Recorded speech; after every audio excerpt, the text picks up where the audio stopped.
In an effort to further explore the Basalt Deserts, our heroes have decided to head eastward towards the mountain range east of Arventa. They presume, according to their rumors and what they've learned along the way, there's something associated with Geed, which seems to have an element of interest to parties within Arventa. Further deeper east, there's the rumored Razgodai, the strange group that has been alluded to as secluded, forlorn, and removed from the rest of what you've been able to find, which hasn't been much. As well as a storm, a cloud of thunder, a roaring lightning storm, according to Perekios, the somewhat unofficial mayor of Arventa. And so today, our heroes head eastward towards the eastern moon, Elid, which you've been seeing waning over the past season or so. The brown moon, which glows brightly and is always in the sky, and it slowly wanes over the course of the last season, now going into the winter season. So who is with us today? Brandon. We have a world-weary Elarius, the elven archer of Vulpes Argentum, somewhat changed by the experiences here in this new frontier. The Gruthil scars seem to be worsening on his face. He's traded in some of his more colorful yet tattered clothing for black and gray. And his normally contemplative persona has taken a bit of a darker turn after the missed opportunity to save Thazun, the leader of the Desert Dogs. Walking amongst the desert, the sands have this sort of like crystallizing effect as this winter season takes hold. And walking along, Elarius is who? We have returning member of the Circle, Loric Glasseater, also an elf, actually, but from a very different background, from a kind of distant, rocky sort of island or set of islands, with a shaman class and a sort of sailor nautical background. They couldn't be more different, but similarly to Elarius, the events at the sunken castle took a toll on Loric, and now because of the Gruthil that was in the space and the evil magic that actually led to the death of Thazun and Captain Skrikic together, he's been sort of corrupted and burned almost by this evil. And now he heads into the desert, perhaps competing with Herman Roth to be the leader of the Circle. So as you all travel within the desert, maybe we will learn about Elarius's childhood as his luck token, and as well as Loric's place in the old world, his position in the old world, as I rolled up your luck tokens for tonight. Heading eastward from Arventa, do you head out into the black desert sands? As your adventures unfold, something about the air turns into this oppressive heat as you feel a squelching sort of like suffocation as it has become hotter than you could ever have imagined before. What do you guys do? Oh, odd to feel these temperatures at this time of year when it was so cold just a few steps away, it seems. Does the dryness not agree with you, Island Elf? No. This jaunt through the desert has had a unfortunate effect on me, I think. As it has for all of us. What are you guys gonna do? So you feel this heat becoming dangerously oppressive. The sands, yes, they look crystalline, and there was a coolness in Arventa, but as you've gone out, you haven't gone far, and you're some distance away from Arventa, and heading towards the mountains to the east. You're right around the area of the Wandering Eye Camp, a place that has been somewhat ignored for your past season or so here in Arventa. It's been in a collection of rocks that has like a grasping fingers descended to the sky. It's largely been abandoned and been ignored by a lot of the passers for each of your factions in Arventa. Seems relatively unimportant in the past, aside from a collection of silvered camels that used to always be around this camp. Seemed like there were meager tarps that used to be set up in this area that maybe housed some sort of encampment, very small one, and it's largely been ignored to this point. With this heat that's now sweltering in your clothes, in your hair, you can just feel it in the backs of your necks. It's just something that is unavoidable. Whether it's Elarius's ring or just a bad stroke of luck, you aren't sure, but you feel it would cause significant damage unless you find shelter very soon. Tell us a little bit more about these rocks. How tall are they? So you're not there yet. I'm giving you the option. If you want to go to the Wandering Eye Camp, you can to seek shelter. If you want, you could try your best to find other means of shelter or keep heading towards the mountain range, but that's like another day away, like a half day away, like a day away after your half day. So you're at this point now where, all right, let's go out, and then all of a sudden it starts becoming oppressive. For the record, I rolled all this stuff randomly, and the weather and the winds and stuff were like, oh, perfect. This is a great way to kick this off. So, wait, where's Elarius from? Just from like the city, or? Elarius spent a lot of time in the legions, so in the old world he's fairly well traveled, but he hails from the forests. Right, okay. I think Loric would know this, Mm-hmm. It's kind of, not necessarily rival, but different tribes or groups. Well, tree dweller, I think you know the value of some shade, and on a day like this, I think we had better get to that camp. Herman's told me about it, and I think we'll find much cooler shade there. I concur with your assessment. Let us seek shelter. Indeed. First taste. How do you want to go about that? You guys are pretty much from Arventa, it's sort of like, somewhat the south hex as you're along your path. You can approach it from the north since it's below you. I'm just giving you the option.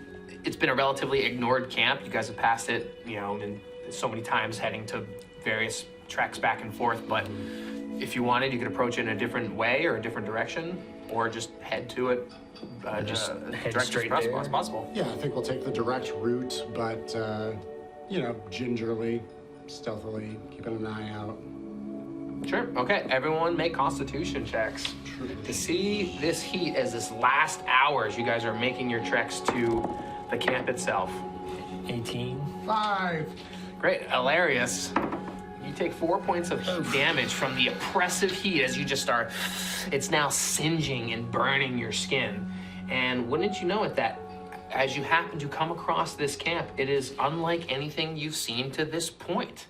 There are colorful tents draped along the rocks. There's 4 times as many silverback camels that have been gathered. All these different groups and collections of people, and from what you can tell, they all seem elven from the ones walking outside the camp. There's merriment going on, there's people banging drums, and there's carts that are being pulled by the camels. They seem to have a caravan of all different stuffs, wares jingling and jangling, and cloth that is just fluttering in the wind, poles that just have all different fabrics wrapped around of different assortments. All of these things look ramshackled and tattered and pulled together, but at the same time, they look to have been valuable at one point. they're collecting or hoarding or gathering a king's ransom of different things. Never mind the adornments that line their tents. But there they are at this wandering eye camp, collected and gathered and unaware of your presence. My. This is not at all what I was expecting. I've been told of an abandoned camp. Not a small town by the looks of it. Yes, there seems to be much activity and, dare I say, merriment about. On a day like this, do our eyes deceive us? At this point, Elarius was just kind of squint.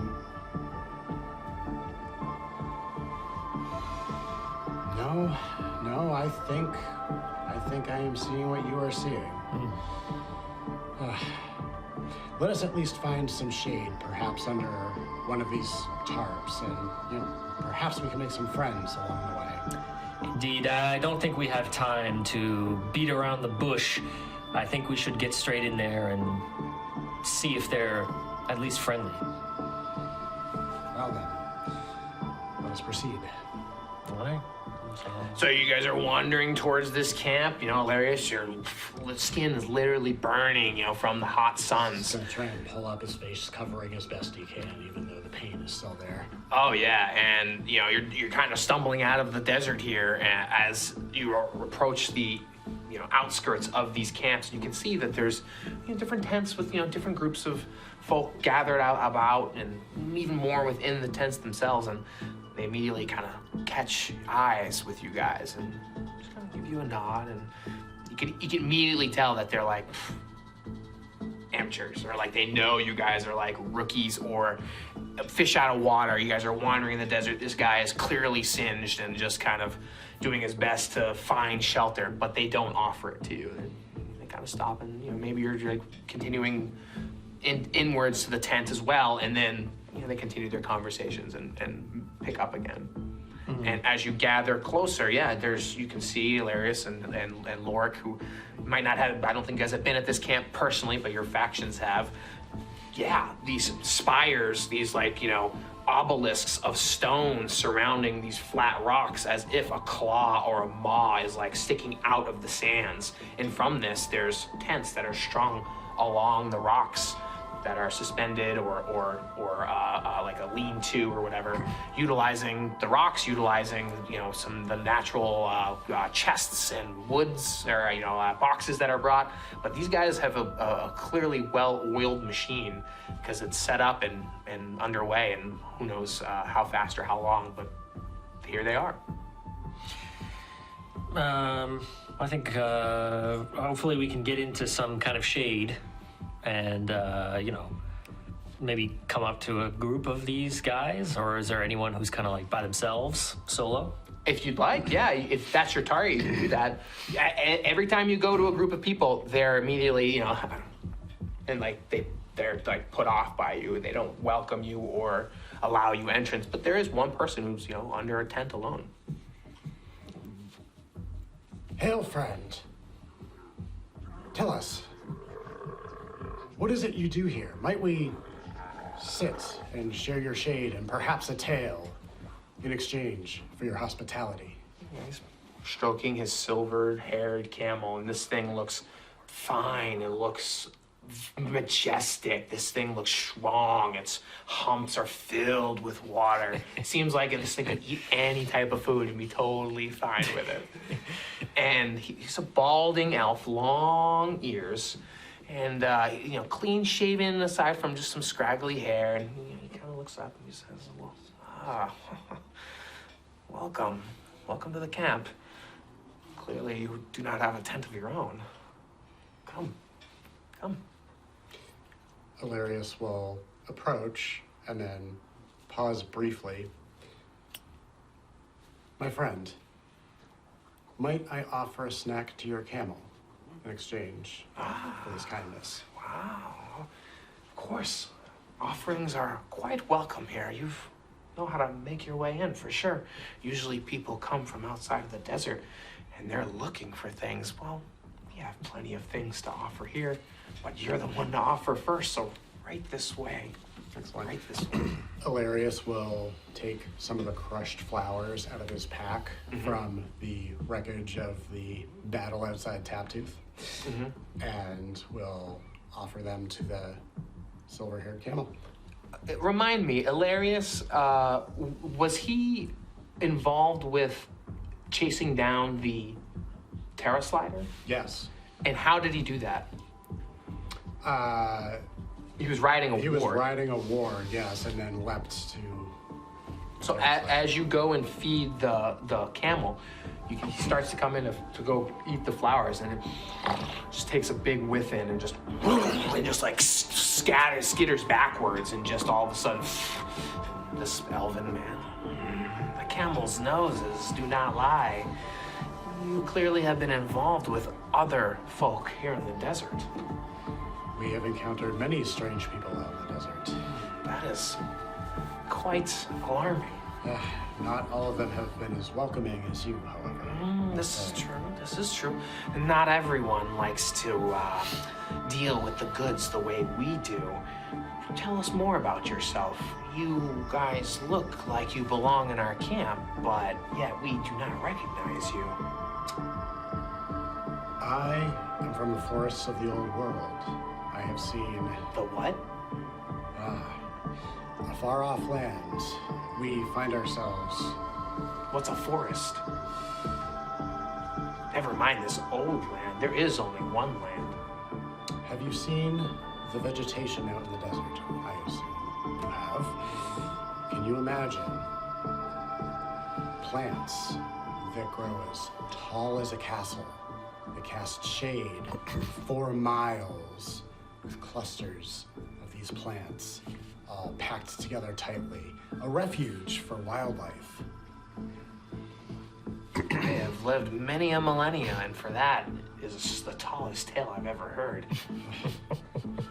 Well, perhaps one day I can offer you some more evidence or proof of its existence, but for now, rest assured that it exists, and it is my home, and I miss it. You speak of things as if we do not already know of them. This old land sounds like a fantasy dream. This land that we are on is the oldest of lands, and we have traveled far and wide in the desert, and yet we have never come across your tales, your stories.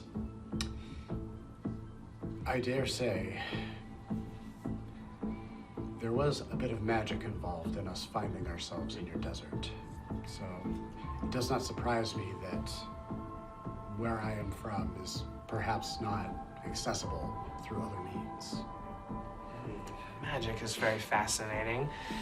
Tell us more about this.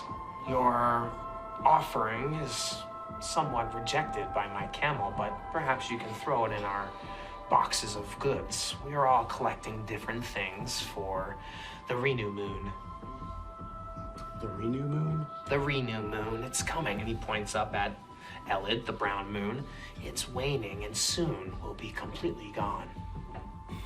And what happens when it is completely vanished? We hope to have our camp reach eastward. And he's pointing to the eastern moon, and he's pointing to now lower down to the mountains. There is a site that we come every season. This is the time of year in which we bring our goods. And he gestures, to the things around him, which you happen to be standing amongst. And these goods we will offer to the Great One. She will come down from the highest peak and take all of our goods away from us. And so we shall live another season. This sounds, in fact, much like we were attempting to do. We've heard of an altar of sorts to the east, at the base of the mountains. Even better, bigger, a pyre. Oh, well, indeed, that is where we were hoping to go. We've heard great things, tales of this place. But I'm afraid the desert has already shown its teeth to us on this first day. Would we perhaps be able to join you on this trek? I would love to say you're the first to ask, but there are others that have asked for such things as well. Very fascinating. And you picked my camp to sit amongst. Clearly she blesses me. Clearly she looks at me. I also have something to offer, although not as concrete as my friend's gift. I can offer us a circle of healing and meditation for a few moments to hopefully bring our spirits into alignment with our mission. I would love to see this. Well, let's begin. So, Loric explains that this is a tradition of his tribe from across the ocean. And so, as he sits to begin drumming and chanting the rhythm, he invites, what is our companion's name? Tanithil. Tanithil. He invites Tanithil and Elarius. Tanithil. Oh, Tanithil. Oh, okay, cool guy. Tanithil. I was throwing extra H in there. The hot desert heat. How would we spell that? Tanithil.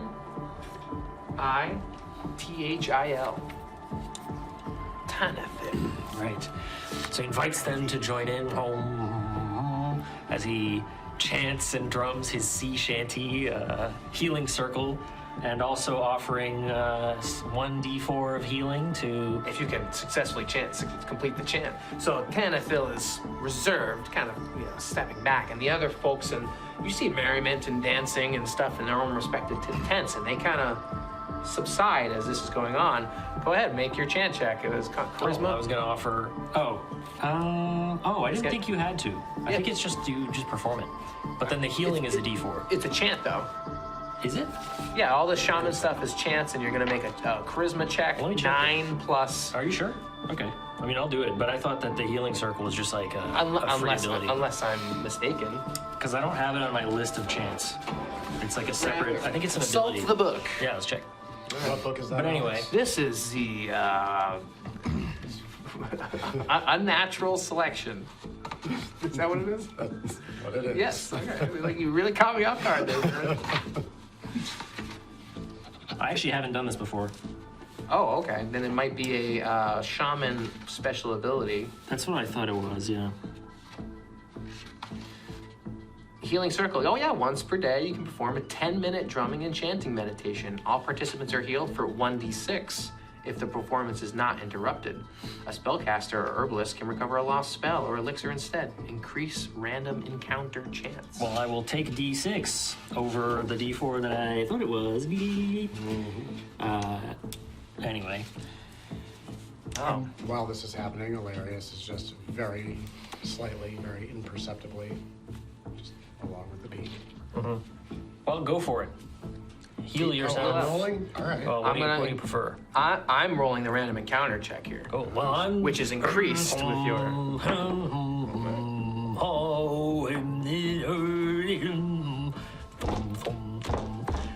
So let's see if it works. Yes. That's right. And He's all... Tanithil is taken aback. Oh, even his camel is excited by the sounds that you've been performing. Was Loric involved with the wargs as well? I honestly can't remember. Loric, I don't believe, existed during the wargs. Was it the next? It was close. But he was, like, was in the Terra Slider, wasn't he? At the end. Yeah, did he like show up in between? I think so. I think it was Herman, right? Doing all I the think crazy... Herman was with us during the Terra Slider. Yeah, because we were like, right, Because like Loric was chasing... created for the secondary assault, which we already would have had the Terra Slider captured for. Yes. I think he's only been in like 2 episodes, right? I think it was like in the Terra Slider, maybe? Like Yeah, in the Terra driving Slider, around. and then the castle. the castle. Yeah. So I'm just I want to determine if there's this scent of association through your faction, through other Of things. wargs?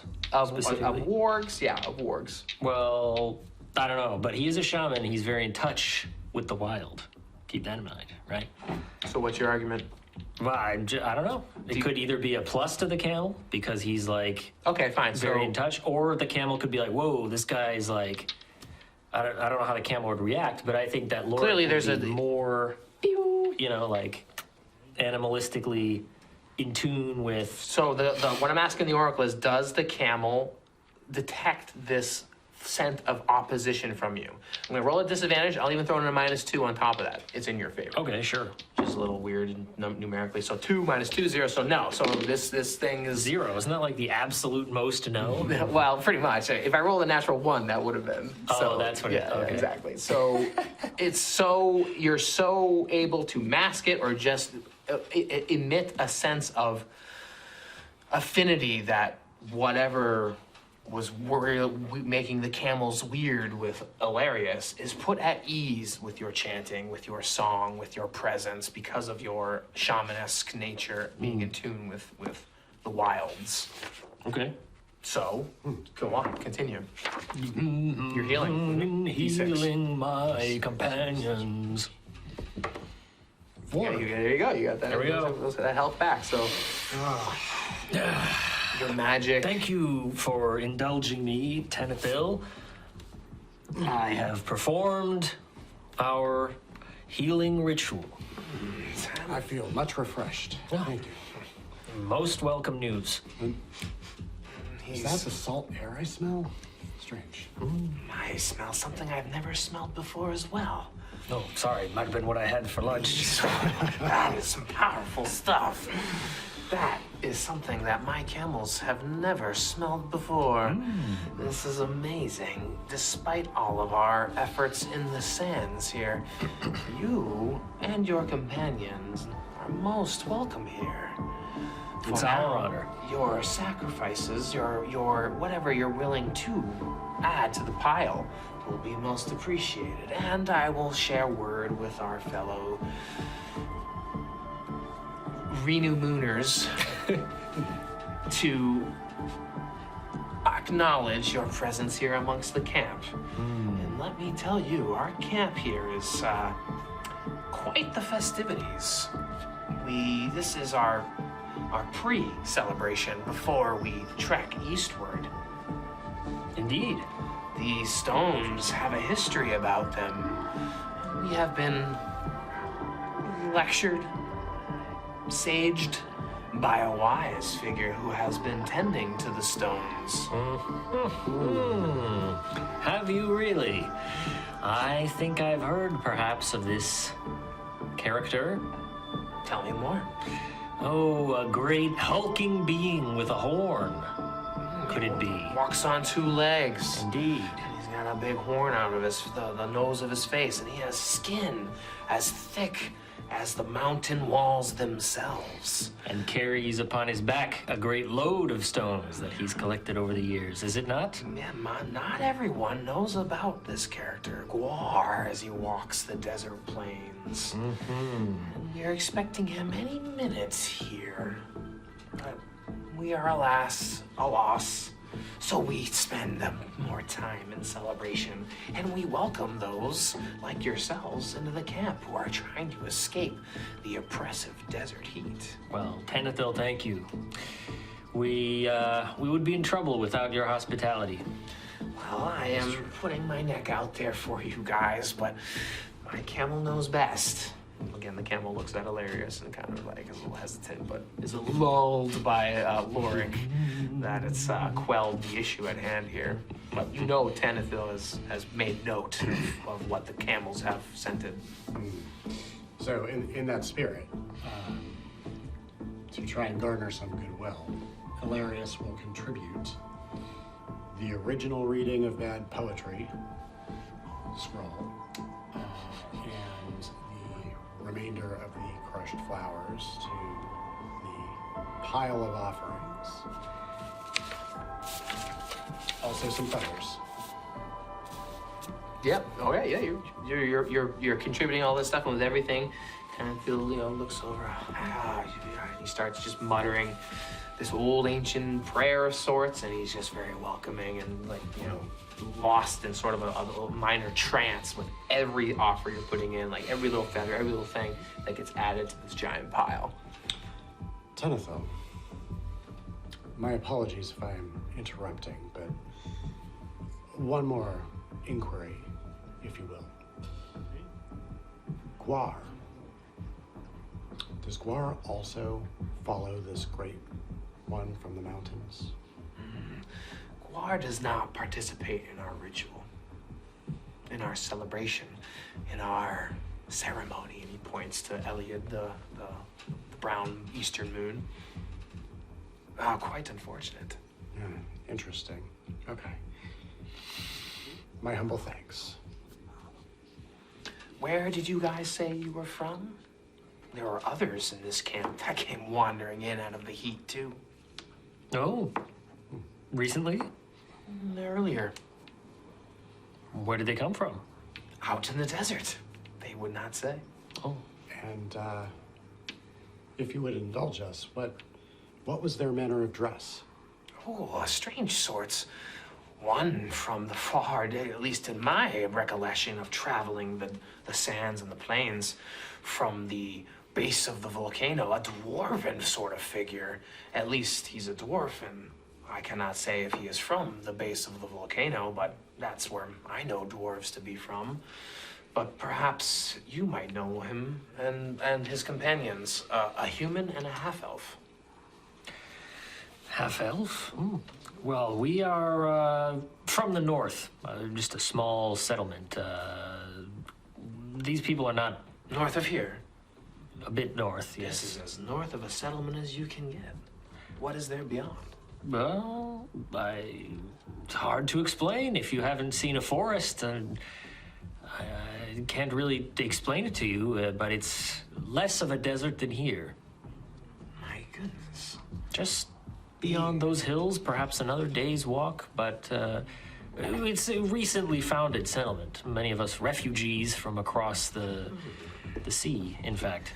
He just has this like smile about him throughout this whole conversation that's just a little unnerving, a little like, he's like, his mannerisms, his presence is just so piercing and penetrating that you guys are, have been welcomed in, but he's just trying to keep you guys talking about everything as he seems to be like calculating and processing everything that you guys are saying. So at the mention of this, he's... And may I ask where you spend the year when you're not traveling to this Pyre? Well, I'm sure as everyone else will say, the sands. The sands are our homes. The camels are our friends. And we travel around and look for the best of what the desert has to offer. Indeed. And do you have any knowledge you can share with us? For once we reach the Pyre and the ceremonies are completed, I imagine we'll have to part ways. And of course, any knowledge you can give us would be most helpful. Oh, Wes, like water in the sands, information and knowledge does not travel as easily or quickly between parties, for you just set forth in my shade. Perhaps if you were to make our goddess happier, the rivers will flow far more deeply and swiftly. He points to his pile of stuff. So Loric is going to place the Orb of Greed upon the pile. A mysterious item that I've come across. I think perhaps you may have more use for it, or this goddess. Something about that speaks to me. It's amazing you've even let it go. I wouldn't know what to do with such a thing. Well, I'm sure the goddess will be happy. And I can share with you a little jetty of information, a little spattering of knowledge that the Pyre will be filled with all of this. And once we complete our ceremony, the flames will erupt from the mountaintops, and she will swoop down and take our offering. And those who are worthy enough will be ones to join her in her flight. Indeed. Do you hope to be among the worthy? I have prayed and I have wished, but I do not care for such things, for that is what the RENU moon symbolizes. It's ridding ourselves of things, of this sands and the black earth that pull us to the ground. And so we give it to her, and we celebrate all along the way. And we are glad you join us. Oh, what an interesting folk we've found ourselves amongst. Isn't that right, Elarius? Interesting indeed. And I wonder if I can make another offering. Elarius pulls out the Oris. I'm kidding.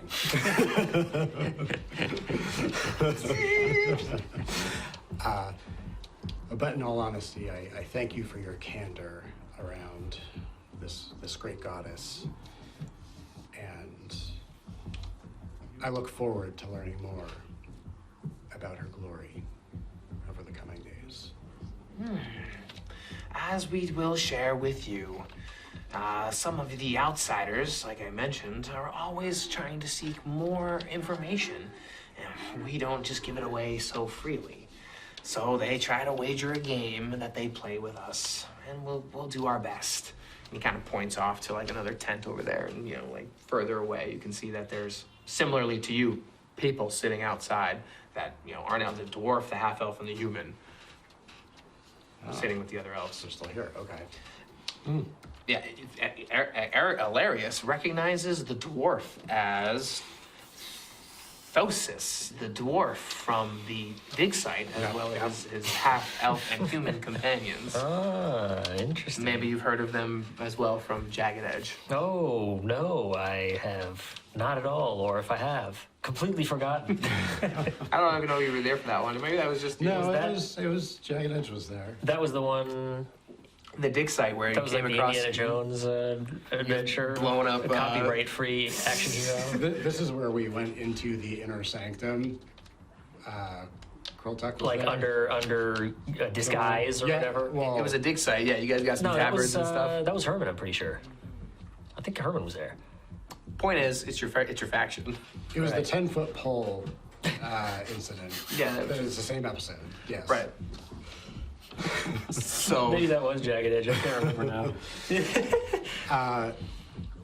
Yeah, Elarius will walk over, hand up. Hail, friends. As you see them, they're playing dice with the elves. You wouldn't know this, but they are dice that, you might know this, that dice that Galavan gave to these figures. So it's, the dice seem very familiar, I guess. Yeah, I feel like I've seen these before. Perhaps Arcuria or others would be interested to know of that. They're playing dice, and the dwarf is trying to like, I'll wager this and I'll wager that. It's like trying to play a game with these elves of I'll tell you this if you put that. He's looking at stuff like on the carts, and he's trying to win at these dice games as Elarius comes over. And the half elf kind of pats to the back of his head, and the human like gives him an elbow, and the dwarf looks over. Oh, funny small desert world. It is indeed. How are you, my friend? Well, he rubs the back of his neck. He goes, hotter than the blazes of the pink sun. That was quite the experience, and now I'd like to get out of the sun. Wouldn't you? And he starts to collect the dice. Yes, but to where would we retreat? Well, he tells the elves, excuse us, and he comes over. I don't want to make a scene here, all right? If you want to work with me, I'm willing to work with you. How'd you get out? Where'd you go? We lost track of you. We have had quite the adventures since our last meeting, and Elarius points to his scarred face. We did too. Let me tell you, the Preservation Syndicate, they pulled us in, and they wanted us to work for them. Since we're from the old world, maybe they can give you guys a job too. Well, that would be a very interesting turn of events. Are any of them here? Not per se. Are you working Other for than them? yourselves? No, I don't know if I'm working for them. You know, what they're letting us know. They got their eyes out to the mountains, and they told us to meet us there. And we thought we'd come here to the camp and look at all this stuff. Let me tell you, from what I can tell you, look. And he points out some of the green tents. They're the least protected. Their stuff's okay. They got blue tents. Those are the ones that are a little bit more under watch. But the red tents are where they hold the big stuff. We're going in, trying to see if we can get something. Something for ourselves, something for our bosses. But let me tell you, the Preservation Syndicate is everywhere. And they're heading to the mountains. So we're trying to cut them off here and gather what we can and bring back whatever we can get away with to them. Are you with us? You would steal from those who shelter you from the sun? No, they said they're gonna get rid of it anyway. I figured they wouldn't miss some of this stuff. We need everything we could get. The desert's a harsh place. You can do what you want. I will not be helping you because I don't believe that you would help me. Furthermore, I don't wish to associate with those who have such little respect for the spiritual. Just stuff. It's just stuff. Look at this stuff. I mean, this stuff's not even theirs. That's fine. I just won't help you. Do you know where they got this stuff? Did they tell you? We won some games, and they were telling us they got this stuff in the most interesting places. Fallen cities, fallen glass cities. They mentioned. From pillaging? It seems it. They go around the deserts, and I told them about the dig site. Whatever's left of it, they can go there next, you know? They roam around the desert. They told us about this circle of silvered people out in the middle of the desert, smack dab in the central middle. Really? And having been assigned the task of subordinate map keeper from Herman, Loric is gonna, in the middle, there's a circle of silver people. Yeah, and they're working on trying to get them out of the sand or something and make it their next sacrifice next year. They got plans upon plans upon plans. I'm a dwarf. I've lived a while, but these elves, they scare me. I wouldn't want to live as long as an elf. And he realizes he's talking to two elves. It certainly has its drawbacks. But you guys, we're from Arventa. You know, we're from the old world. Like, come on, these elves are different. Let me ask you this. The Syndicate has plans upon plans. Who is making the plans? For the Syndicate? For the Syndicate. Crultuk. Crultuk. He's told us, not me directly, but we were there when they dragged us off and put us back in the dig site. It was a long story, but Crultuk, he's got wheels on wheels. Let me tell you, it's like he knew this place. He knows where sites are without ever being here before. He came over with us just like you guys did, Day of the Pink Sun. But this guy, he's been collecting papers, or he's been collecting these illusions with these cyclopses that are transmitting messages, but then sign language. I don't get it. I don't get it. But Crultuk does. And to what end? To what end is Crultuk investigating all of these ruins and collecting these artifacts? You'll have to ask him yourself. We just want to cut whatever he's doing. Very interesting. So are you in or out? We're thinking we're gonna hit up some green tents. We're trying to win the game here. Maybe we can get some of those beads, some of those scarves, but some of the big stuff, I think, is in the big tents. If I may confer with my companion over here. Sidebar. The dwarf kind of goes back to his, half-elf and human, and they start talking as well. I have no love for this short oaf. I don't either. But here is my conundrum. They may be a way for us to get closer to the Syndicate, for whom I have no love. The vault base have no love. So, I think our options are as follows. We could either part ways now. We could just keep an eye on them and see what mischief they may make and perhaps take advantage of that at some sort of opportunity. Or we use this as an opportunity to infiltrate the syndicate itself, in which case we may have to do some things that are, by all accounts, distasteful for honorable men, such as ourselves. But... Well, there's no honor if these goods are stolen. And anyway, Geed is not my goddess. That being said, I don't like the thought of associating with such rabble. On the other hand, these elves don't strike me as the honorable type. Now, you and I... well, I think we're also different sorts of elf, but at least we have our pride, and I'm not sure that this lot does. Yeah. In any case, I get a bad feeling about everybody here. I as well. I long for the company of my desert dogs. Indeed. At least you know where you stand with them. If only we could get them to start slitting each other's throats. It might make our lives easier.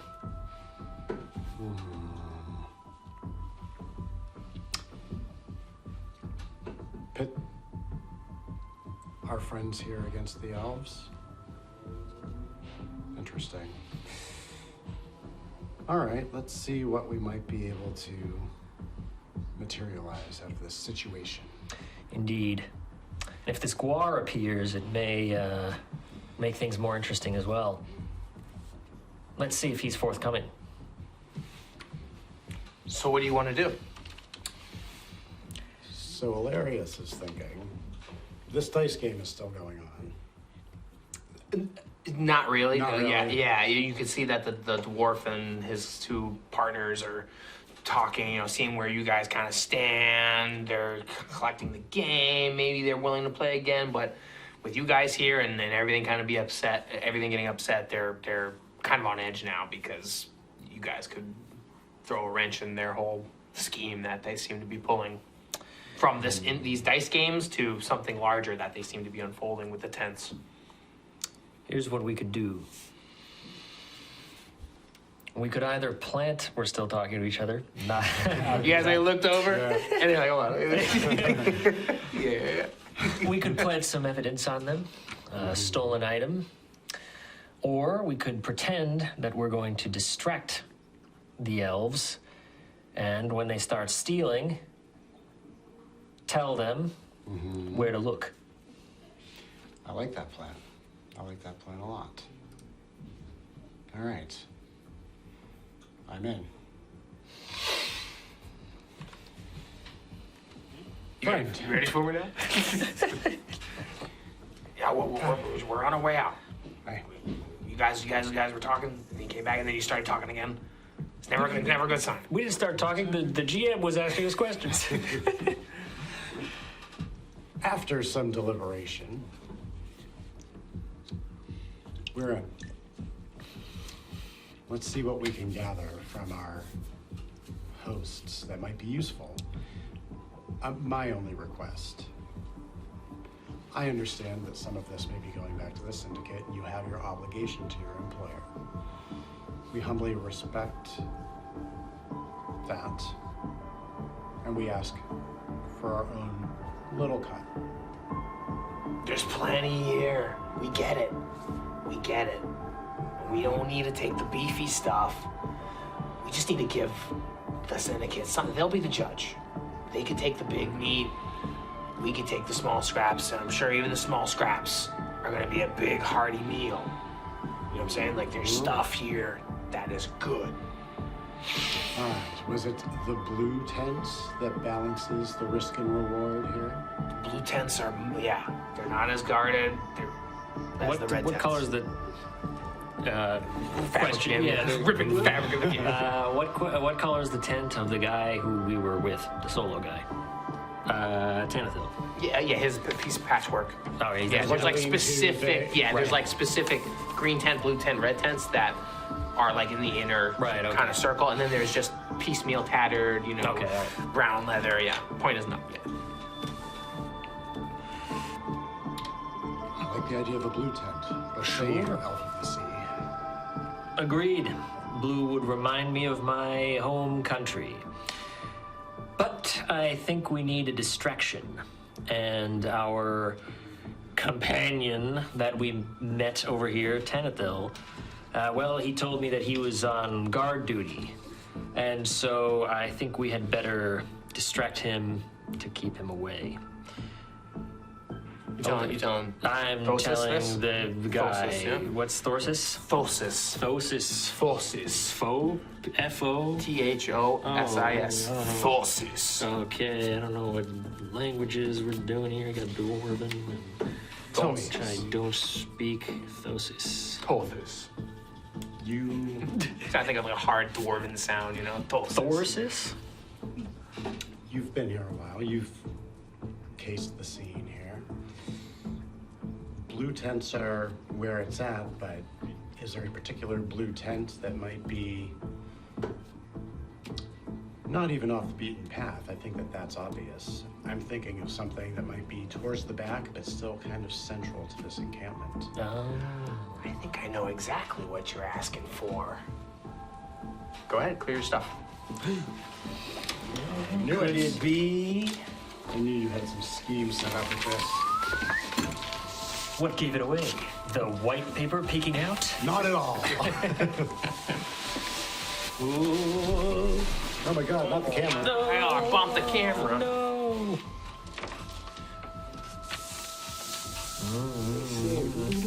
Thank you, Dice and Logos.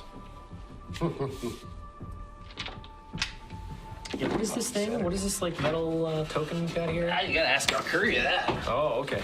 But I don't have it, right? No, It's no, just like it's you were a showing treasure. me a thing. Yeah, yeah. Okay. Okay. All right. So if you could imagine, you guys came in from the north. Let's assume you're at that little star over there. Yeah, exactly. Then you kind of have like these red tents. So where's our friend over here? Right, we're at that star. Oh, Tanithil's right here. Yeah. Oh, You got okay. some blue tents. Excellent. Blue, my favorite color. Actually, I'm gonna. Rats. And we'll do some green tents. Green, my second favorite color.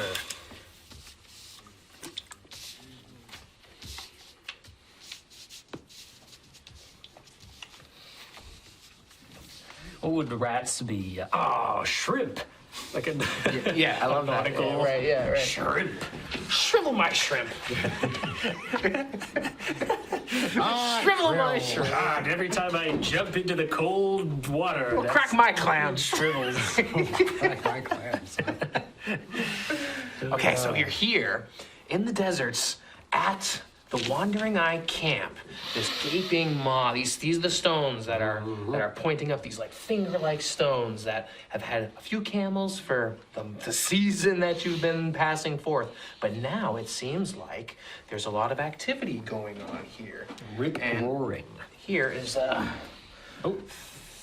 Tanithil there in his tent there, yeah, his old bald Tanithil. And you can see there's various colored tents. There's, obviously other tents here as well too. I'm just not putting them out because these are the ones that Thosis has pointed out to you guys as being the green being the easy ones, blue kind of being the moderately, protected ones, and then red being they keep a heavy watch and a heavy eye on these sorts of things. But this stuff holds the best type of goods. And yeah, there's, other little obelisks off to the side as well. And this is a site that could be investigated beyond the tents, but for now, this is what you have ahead of you. So your question being what? He points all this out to you and you're like, which one is the best tent to go after? Well, clearly there's one over here. If you wanted to pursue that one. Unless you wanted to approach from a different direction, for whatever reason. No, I mean,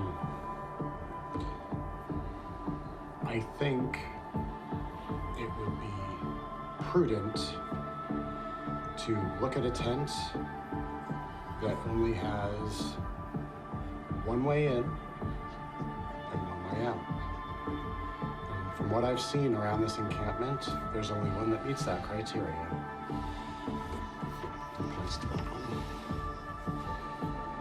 Indeed. Less places for a guard to spot us from.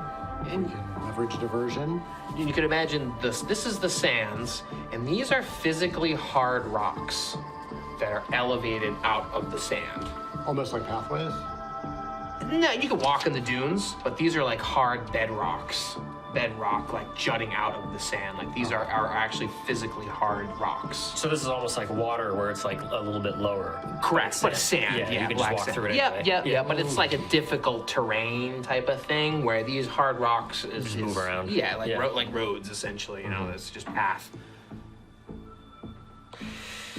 Right, so conferring. So Tanithil's like not in earshot right now. Like we're with the guys. Yeah, and actually, in fact, you should be away from the tent. Like, let's imagine you guys are over here instead. Oh, okay. Like at the dwarven tent, the dwarven tent, all the way over there, which is a totally different site that you've been dealing with in terms of people, bringing in these other dwarves, other outsiders. So you're not even near Tanithil. Right. As I said, I'm happy to distract the guards while you guys go in, and I'll try and make sure that nobody comes near you. Hey, all right. So, what's the plan? You guys are going in, or we're going? What? Remind me. But if I'm distracting the guards, I can't go in. So I can't go in. What do you want to do, Elarius? Yes. You distract the guards. Thosis? You and your companions seem to know what you're looking for. You seem to have the lay of the land. Why don't you go in? I will take point at the door and just keep an eye out to make sure that the distraction is working. If anybody approaches, I will give you the alarm, and I will deal with whomever is coming. Do my best to steer them away. Oh, okay. Why don't you guys go get that blue tent, and we'll work on the green tent. I've heard that before. Elarius, didn't you tell me something about a dig site where a couple of people were trying to pull a trick on you? Yeah, I think given some of our other interactions, I think it's best that we work together instead of independently. Okay. That was some time ago, and this guy wasn't even here, and he's bringing up stories that didn't even belong to him. So you're gonna listen to him? We talk amongst ourselves, as I'm sure you do. All right. So we'll hold open the tent, and you guys go in. So you don't want a distraction. You want to go in raw, as they say. Do the dirty work for you. I see. Well, Oh, we'll go in. You want us to go in? We'll go in. How about I go in with you? I like your style. that sounds good. That sounds good. All right. Guess I'm the lookout. Yeah. Okay. Just be within hollering distance. Let me go first and scout. Follow me 1 or 2 minutes later. Perfect. If you get any signal from me, just stay away. But if all is quiet after a couple of minutes, follow me and just go straight for the tent like you have a reason to be there. Excellent. So I'm going to set off ahead of everybody. You stay on the rocks, and we'll come in from the sand. Great. But still, just wait for a signal. You don't want to be ambushed. Fine. So I'm going to walk around past, up to Tanithil, and I'll say, Tanithil, all of these goods here that to you are an offering, but to others could be treasure, how do you prevent the thieves from taking what they want? Surely we can't be the only people that know you're here.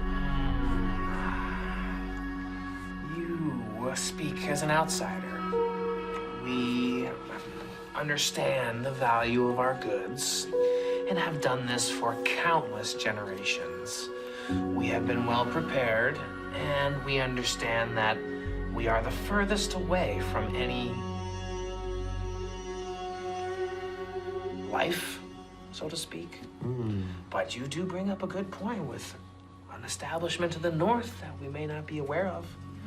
It could bring all sorts of critters that we've never seen before. Indeed. He's like eyeing you up and down. And what would you do if some of these critters were taking your things? Oh, what the sands do to anything. The critters that take what does not belong to them, dry them out, husk them, use them as shelter for the next storm. Indeed, indeed. Where did your companion go? Well, it's funny you should ask, because we've come across a few critters that perhaps you would be interested in stopping before they got into your stockpiles. But as you mentioned, information's valuable and not to be given freely. You're already one of us, fellow elf, before you. And I suggest that you hurry, because they may already be getting into the stocks as we speak. What would this information be worth to you? What are you guys doing now? I mean, at this point, we haven't heard anything. We haven't. So, we are going to proceed with the plan of heading forth. Okay. The 10. Yeah. So you see, Thosis is, like military. He's like military crawling in the sand. Like Obstacle laying low, course. yeah. And kind of using that to like his advantage as like, the rocks aren't, they're like 6 inches high, but like even just being that much more lower. So he leaves behind his two, his human and his half elf, and they're coming along too. They're gonna help like lift the tent and stuff. So you get to the base of this tent and you can see like, Do we want to get little guys for them? Let's get all sorts of elves. Let's just stock this place up with people. Stock it. Yeah. Here we go. Let's get all sorts of guys. Oh, those are heroic looking guys. Oh my gosh. These are heroes. Like, wow. That's right.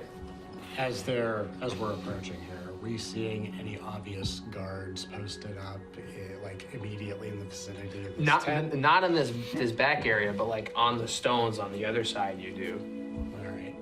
The guards are like there are people that are at attention, but like everyone kind of looks So nobody is nomadic. standing out as- Yeah, they're not wearing Everyone's suits like of in armor and very- spears and like a city watch They're or just kind of anything. hanging out. Yeah. With an And if you can imagine, this is like an ongoing festival of sorts. You Yeah, know, there's spinning noise. flames and people banging, drums. Throw some guys around. So you really want it all Yeah, cluttered up, let's huh? get some- Let's yeah, get it in. All right. Really- Where's the campfire? Get the Gibbets campfire. and There we go. dynamics. Come on. This is good. This Wow. is Yeah, there we go. This is it. It's production value. Good. Now it's That's what growing. we Oh, it's need, going right? crazy. Come on. Here we go. Yeah, here we go. I'll try to get the most elfish-looking things I have here He's for you. charging. They're gonna have a joust. These two. There you go. You really want to go all We out. want to liven it up, right? Dwarf, get out of here. Yeah. Oh well, we get another one. I don't know, his friend or his cousin. It's more lively, right? Yeah, there we go. A little bit more life on the board for you. So these people are playing their instruments and gathering their wares. Yeah. But there's something about it at the same time that has this sort of like alluring, just kind of melodramatic drone to it that kind of has can put someone on edge. It's like, whoa, are they immune to it? heightened? Or something, or it just kind of has this like, what are they plotting? What are they planning type of vibe to it? And despite the festive flags and all the colorful fabric, something about this site just feels a little too grave. Cult-like? Yeah, something like that, yeah, for sure. Yeah, and they're all elves. They're all here together, and they all seem to have like a ridiculously long lifespan of sorts. Tanithil is Tanithil has like, wrinkles like deep in his face, whether because of dried from the sands or just the deep age, probably makes Elarius look young type of thing, despite his age. So, speaking of Tanithil, what would that information be worth if it were had? Well, you seem to be all sorts of interest. You're still attached to your material goods. So I would gladly be willing to make a sacrifice to my pile as well if you're willing to share your information. I think a trade of information is in order.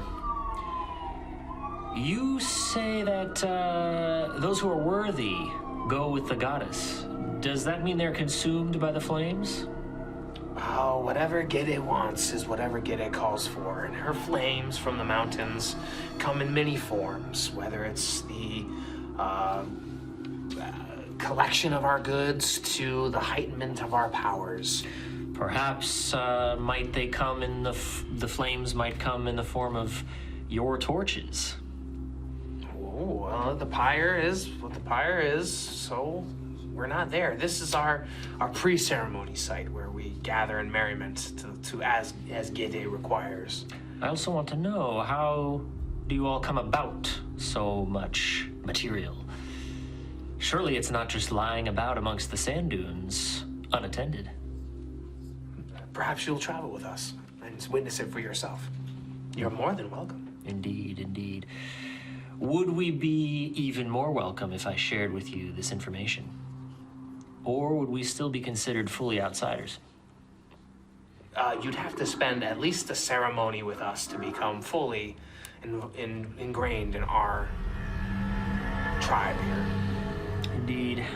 Well, I'm sorry. I just don't feel that we've quite understood each other. Luckily, I don't think there's anyone after your goods. Make a charisma check. I want to see if you convince him. Oh, crook die there. He was holding back that nat 20. That's the little figure. He was refusing it, but it happened. Nat 20. So yeah, you roll the natural 20, unbelievably so, that he, definitely is like, you're true to your word. You're just an outsider, and you're concerned about these goods, and that's about it. So you've quelled his concerns, his thoughts, by all sensible means. Would he be so quelled that twice as many people might be quelled out in the... that you're radiating someone truth? else is like, or maybe I get an advantage or something to another charisma Sure, check. I'll give you, yeah. He starts bringing you around the camp and is like, let me introduce you to another one of mine. He starts bringing you around to the camp. All right, so that's, how about this? It'll give these guys an advantage to sneak into the tent. Good. Yeah, that's great.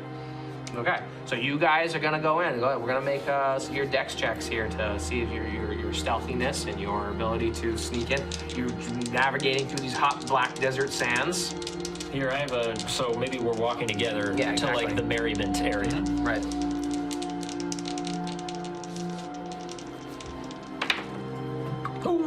Nat 20 again, baby! Chain them up. Chain them up. 3 in a row, and it's permanent nat 20s for the rest of the day. That's right. So advantage to the next one. How about that? Yeah.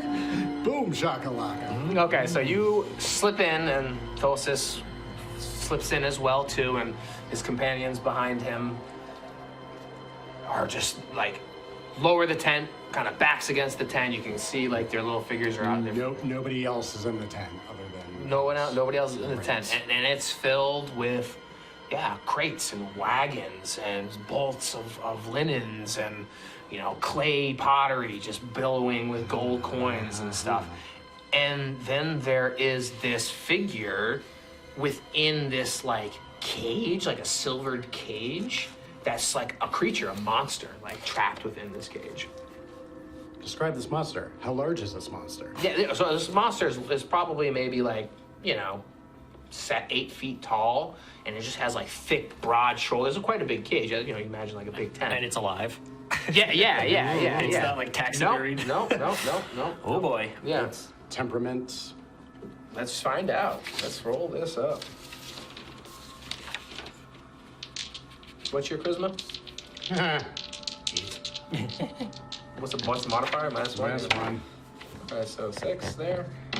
Yeah, he's just angered, but he seems to be like silenced and held, but like completely like ravaged by the silvered chains that are the silvered bars that are holding him in.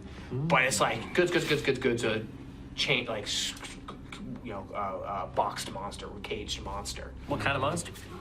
It's a large. It has like a scorpion tail on its back. It's like a humanoid, but with like a giant scorpion. It seems like assembled. Like this tail is like sewn onto its body, and its head is his mouth is like a lizard-like mouth that's all like fused. His skin's all burned and fused.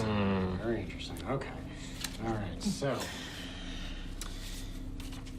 Thosis, does anything here catch your eye? That thing. That, of course. Other than that. I can't take my eyes off of it. What is that? Excuse me. What are you?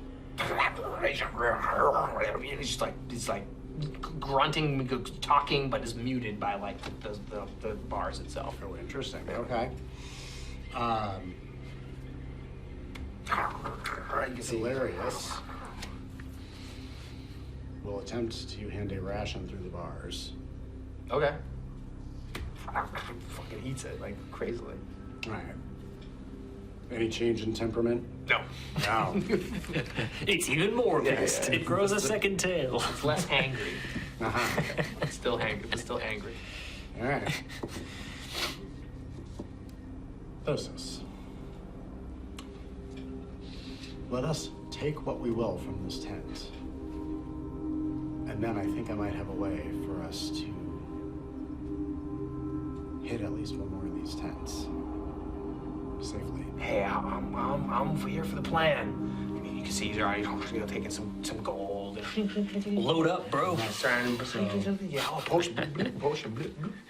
Hilarious is gonna grab some, shovel some gold quickly into his pack.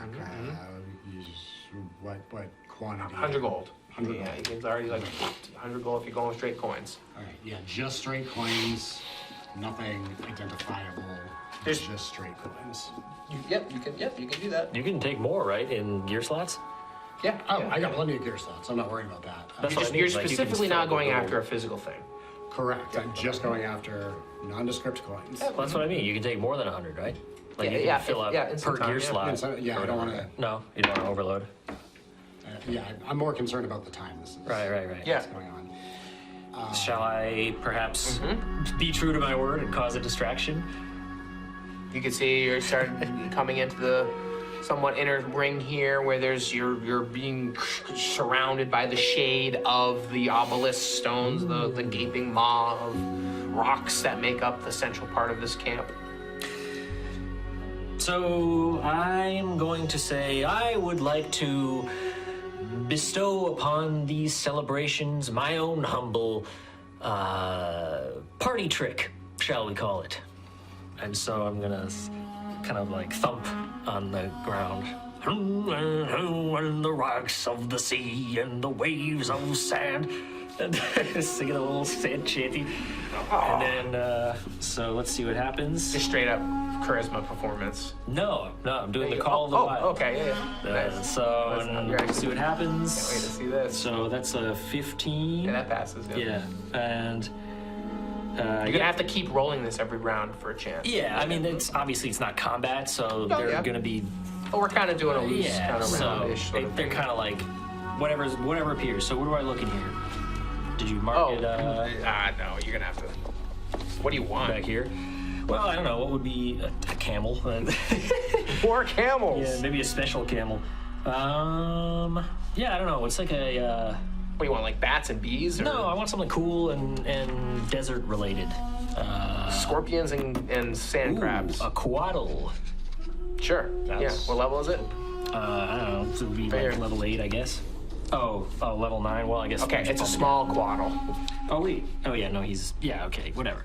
I mean, again, Right. I don't. I'd rather you just tell me what you want, and Right. then we can pick just It's a quaddle, yeah. So base okay. stat block. Yeah. Coatl Jr. Yeah. Right. The junior silent.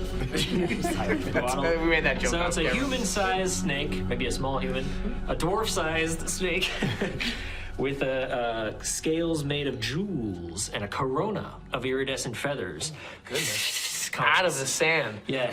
Beautiful. Slithering up Nice. behind. Oh, from the sea. Like, what is the sea that he's chanting about? What is waves of sand? We have that here, but he's talking about other waves. And then this jeweled-like creature. And the serpent of the sands erupts in front of my feet. and like, And you get, And yeah, it you does, people are so like, yeah. because it's the most instinctual action, we're not fighting, so I think it's just gonna go and like kind of Like, kind of peacock around. yeah, you know how they like yeah. how cobras get hypnotized Right, by the flutes? right, Well, right. it's gonna reverse hypnotize. Nice. It can kind of like with Yeah, its yeah, yeah. jewels, it's like shining at the elves. Yeah, love it, kinda love like, it, love it. That's awesome. That's Yeah. awesome. So you kind of hear this chanting going on, and you kind of see like with the entrance, the tarp kind of flutters. You kind of feel the people have been like what, kind of stepped away for a second. Yeah, all right. Let's. Elarius is gonna peer out the front of the tent. Yeah, you see, Loric is putting on a show, putting like commanding this Yeah, this show's going on. Cool. Coatl. People are looking at the Coatl. Oh yeah. Oh, yeah. here's the gems one. and everything. Not that it really matters, but is there anybody that's like clearly kind of like afflicted or somehow, or even like a camel or something? I'll give you advantage on it. Nat 20. Oh my goodness. In fact, these camels and people were sunstroked and burned. Oh. And yes, it's a rookie thing, but these guys happen to fall victim and prey. Wow. So yeah, so much so. Well, it restores, so it Another nat 20. That's like ridiculous. goes to, just like this I don't know, whatever, like a really dead looking camel. It's this camel's kind of like This hump just swells. Whoa, look at that thing. yeah, just like dusty hair gets shiny, and it like restores this camel for the. As camel comes back to life, you see one of one of the elves here just, my brother elf. And he starts like talking to the other elves, like, who is this elf? Who is this elf? I'm like ignoring them and just chanting. And Yeah. going It's like they're around. doing this, but not what you're doing. It's like this chanting. We like this chanting. Right. Stop chanting, guys. This guy's way better. Yeah, you're chanting sucks. Yeah. This guy calling the snakes. Right. Yeah. You yelled my camel. Like animals' humps. Right. What are you guys doing? That's amazing. Elarius is booking it to the right tent. Nice. Okay. Cool. I've seen this before. Yeah. Okay. And Over here? Thosis, like This one here? wiggles his hand underneath the tent, and you guys kind of trade places. His two companions come in the blue tent, and he comes over and runs Kind of over. like bringing them over this way. All right, go ahead and make a dex check with advantage. 16? 15 technically, but yeah. Okay, yep. Let's see how these guys are gonna roll with disadvantage here. Ooh, they rolled a nat 20, but got a 10. We're cranking these 20s today. Yeah, I'm This makes up for every roll NG has ever made. 1, 2, 2, 3, 1. With the singing and the shaking of the gem Coatl, you guys slip in, and the fabric on this tent is like thicker and heavier. The stitching is just way more tighter. Like these tents just have some sort of like regalness to them. They're like very ceremonial. They're very like specific in their purpose. And as you step in, you like forget that blue tent. Like this stuff, the gems are brighter and shinier. The gold coins are stacked higher. And there's like 2 cages in here that are twice as tall, twice as wide, with these creatures that are stitched together. One has a giant pincer arm, and the other one looks to be like an on-keg, like leggings, and you see, and they see you guys come in, and they start like butting their heads against these like silvered cages. But the cages kind of like have like a magical. Yeah, effect. yeah, exactly. They're Is it like a force field, or like when they touch them, they just get like shocked, kind of? It's a magic. It's like shocked, kind of like they're like. It's almost like they're electrified. Yeah. Like the simple little metal cages. They're like wrapped in the silvered hairs of the camel. Like something about this that is just. They look so simple and fragile, but like the magic of these cages keep these creatures at bay. Well, this absolutely changes my plan. All right. Another 100 gold. What the hell? That's even bigger than the last one. There's 2 of them. Yeah, Elarius is gonna, another fork and more, like, again, I guess another 100 gold. If you want to take the time, yeah, you can Yeah. get 100 gold. Yeah, so what is that? My God, he's like joining you, like scooping. This is unbelievable. Yeah, like this is unbelievable. Yeah, These he's gems like- are huge. Yeah, that was crazy. Doesn't know what to be more shocked about. All right, let's see. We're gonna 5. Okay. Oh boy. Random round count. Okay. All right. So we're back over here, and people out front here. Oh, and Do you accept that roll? yes. Okay. And then the snake returned to the sand. Yes. And it just kind of like slithers back off into the sand. How do you like that, my friends? To be honest, I don't know what creatures will come, but I'm able to call to the wild, and they come to me. And as I was chanting, let me explain the chant to you. So even though he kind of like fumbled the words, he's like, and so to explain, the sea is where I come from. It's far, far to the west. There's water as far as a desert of water, you could say. As far as you can see, it's water, and deeper than the sand is here. Here there's rock beneath the sand, but if you go beneath the waves of the sea, there's more water. You have them by the hook of your word. But the water's salty. You can't drink it, you see. You have to process it and purify it. This is madness. They get so angry. Sorcery. It's just like what? Like you have a big thing of water and you can't drink it. Like obviously they've seen the ocean, like at the base of this continent. But it continues beyond the rocks. That is where I come from. And Tanithil is like very intrigued, and like you see him like talking, like, could it be this is going to be the RENU moon that we'll never forget? You, Loric, need to be a part of this ceremony. You need to be a part of this. Oh, you humble me, Tanithil. I'm but a mere traveler. I don't know that I could be anywhere near as important as you could to the ceremony. Many legends of a figure that will arrive from the north and bring with him creatures we've never seen and stories we dare not believe. You could be that person. Oh,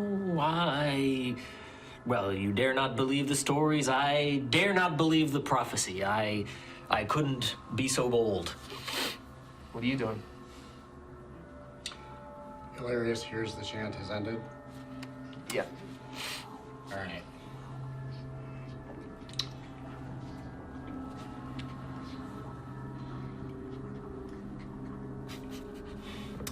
Thosis, What? do me a favor. Do you see that gem up there? That one? Yeah. Do you think you might be able to grab that while I grab this over here? Points to something down. Go ahead, make a charisma check. Yeah, 10. Wow, there's plenty of gems right down here. I don't know how much time we have. We're filling up our sacks. Well, I want to take this thing. It's this strange, like, alien-looking tendril thing. I think Crultuk could use this. Okay. You do that. I am going to let the others know that we are about to leave. I've heard the chant end. I think this is the time to get out while the getting is good. Oh, okay. Well, you grab that on your way out. He's pointing to like this triangle with like a hand figure on it. Yes, I will do that. Elarius will not do that. So as soon as Thosis turns around to grab his tentacle thing, tendril. Either way, Elarius is going to scoot out of the tent quickly. This way? Not entering the blue tent, just. Oh, okay. Yeah. And is it conceivable that Elarius would be able to make it back to Loric and Tanithil? Yeah. Mm-hmm. As you slip out, you see his two companions, like, looking out of the blue tent. All is good. We have plenty of time. Where's Thosis? He's just grabbing a statue. He'll be right out. Where are you going? I'm making sure the distraction continues. Well, come on, we're not done yet. You guys do that. Trust me, I'm buying you time. I got it. Roll a charisma check. Nope. 15. Okay. We believe you. Yeah, all right, makes sense. Your charisma makes us trust you. Okay. So you start slipping away, and you see that Thosis, comes out and he makes eye contact with his other. He's all right. I got this. Look at this. Your bag's huge. You managed to slip away from all this. Excellent. Tanithil. I think some of those ruffians are up to no good. No, I don't. No, they're not. You catch eyes with Loric. Because I was chanting that it sounded like we were up to no good. I was showing them this. Tanithil is kind of looking back and forth. What's going on here? 4. Do you accept that roll? Chant. I forgot the chant. You're keeping it. Yeah, I'll keep it. Okay. 4. Oh, you distracted me. I was going to show you that I have another chant that I know. It's So with the failure of this first one, that chance, you can't cast that chant Oh, again. right, yeah, The so- failure, the other one was a continuous chant, so it just No, right. it stops Yeah. you. But it's your first roll, it fails for the day. Yeah, all right, so that'll be the call to the wild. I was going to say to Tanithil, I was going to show you a grace chant that I know. It gives everyone the energy of the dolphin. Well, you wouldn't know it, but it's kind of like a camel of the sea. I want that one. Yes, but I've forgotten the words. Sorry. Distracted by my foolish friend here. Yeah, where is your friend in all this? You see you go, what have you got yourself lost? You join us. I would love to. I greatly enjoy my companions. Yes. These stories. And you can see that there's some of those other folks that were guarding the tents, kind of like, yeah, weren't there other outsiders here? And they start kind of like perking up of like, oh yeah, like we've gotten distracted by all this. Like you see, you kind of lost this distracted advantage, and they're now on the hunt for the other outsiders. Right. Well, anyway, I suppose that I must rest if I'm to recover the meanings of these chants. It's been a long, hot day, and I dare say sometimes they escape me. And we did the healing circle earlier. My goodness. It's been a day of mysticism. Let's okay, what are you guys doing? Otherwise, I'm going to have these guys start rolling to search for these other 3. Retreat to the camp? Yeah, I mean, let's... Maybe I'm gonna let out one big yell. First, I would like to cleanse my lungs of the remaining magic. It's time for bed. I'm just kind of yelling over to the tent. It's time Is that the key word? for bed. Yeah. And here we go. So I'm just gonna kind of make my way back to the tent. Okay. That's what I'm gonna do. Yeah, no, Elarius is joining because I don't want to be anywhere near these Yeah. guys. So as you guys start, like, time for bed, you guys clearing some things up, you hear off in the distance this clamor, this chattering of, he's here. And you can see coming in from the side, this giant rhinoceros faced kind of man. He's got horns that come out of his head and his nose, and he's carrying this large sack of rocks. And he's just got huge knotted muscles and just a slight little, leather tabard holding his goods tightly to his body.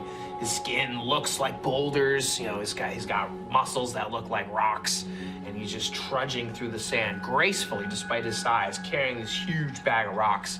And he's like heading from the east to the camp, coming inwards. And you can see that everyone's, okay, the chant has ended. And this figure, this Gwar that you've heard of and seen and have come across or have been made mention of is here in the flesh. So it's this protector of the stones, the one that speaks to the rocks, has come here to the camp. My word, that must be that Gwar we've heard so much about. I've encountered this Gwar on, I believe, 2 occasions. He's a mysterious beast. Creature. Indeed. Individual.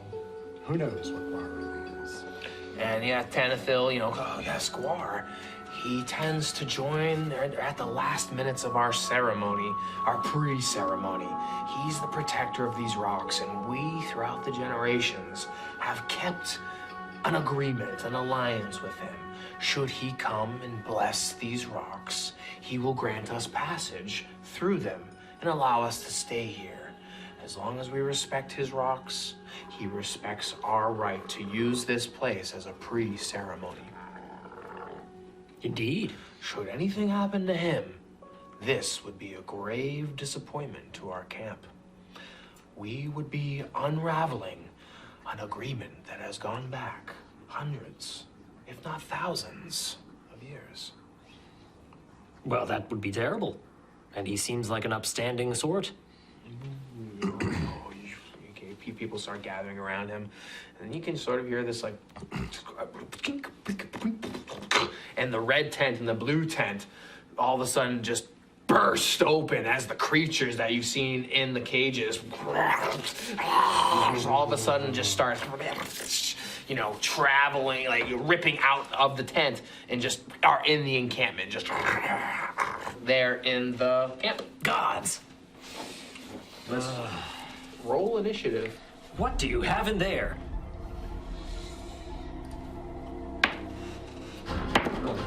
Ooh, another 20. That's insane. I wish I did not roll it then. Right? You roll another 20. Yes. Jeez. Oh my god.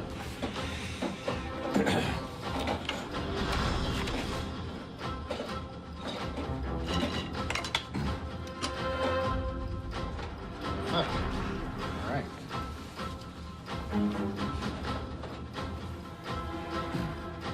All right, so you guys get 3. All right, so Loric, you see ahead of you the tents burst open. If you guys want to be that far away, you most certainly can be that far away.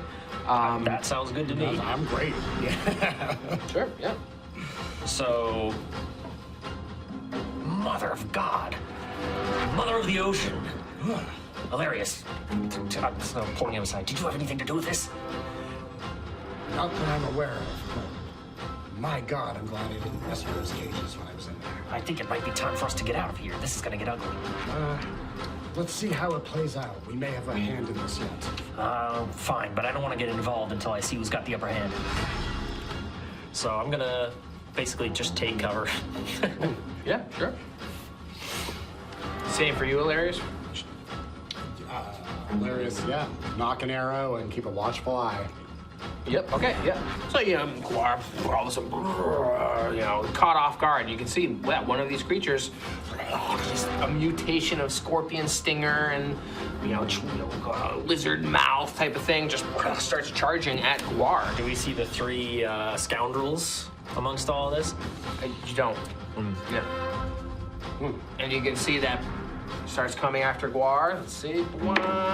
And just his big thick hide just starts taking the hits of this creature. Stinger comes around, managed to not penetrate his bag of rocks. But yeah, he could be easily overtaken. You can see the other 2 creatures are like ripping at the elves. Some of them get knocked flying, some goods go scattering, and it looks like they are hostile, obviously, and tearing apart the elves. but you have a feeling all these creatures are probably going to go after Gwar and tear him apart. Gwar has always been at least amenable to us. I think we owe it to protect him. I hate to agree with you. I don't like these elves, and I don't like those ruffians that you were, you know, in the tents with, but we can't control these creatures. If they're not going to clean up the trash, I suppose we might as well clean them up. It's the point here where you can kind of feel the, like, obviously chaos going on, but at the same time, They're looking at Gwar. Everyone's looking at Gwar, but Tanithil's like looking at you guys, the outsiders, of like, this is the moment where you can show your true colors. Turn and run. You're gonna seal the fate with the relationship with this camp. Lend a hand and fight. Maybe you guys are the elves that deserve to be a part of the group as well. But I want them all to die. I would totally hand wave this and say, if you want these creatures to go wild and crazy, I would, let them go wild and crazy, and you guys can slip away into the night and I'm not trying to escape. I just want to watch. I was trying to make the stakes clear and give you the options to go. What do you want to do? Obviously, minis and Gwar, we gotta protect. It's up to you guys. Gwar is a very loose figure, and a lot of his presence isn't even somewhat canonical to this adventure yet. I think we like Gwar. I don't think I can speak for you to say we don't like anybody else here. I don't know about you. Yeah, just the treaty between the rocks, between Gwar and the elves, that's sort of at stake here. And if we wanted to try to illustrate even further, you guys are a part of this camp that's going to the Pyre to do a ritual with Gi. Maybe that's of interest as well too. I think you guys are trying to play we're part of the Preservation Syndicate angle with Thosis. That's what I think you guys are trying to do that as well. I think I'm trying to have it both ways. I was turned off by Tanithil's cold reception, so I was like, screw you, they're gonna take your stuff. Yeah, right. But now I'm like, if they're gonna kill Gwar, I'll step in. So are they all kind of targeting him? Or are they kind of scattering and attacking different? These two are, like, one has two clearly attacked Gwar, the other two are attacking, but the elves are kind of, they don't put up a good fight for these sorts of things, where Gwar's like the biggest thing. They'll probably go after Gwar to just take him out. I sense that I can be of some assistance, perhaps, Tanithil.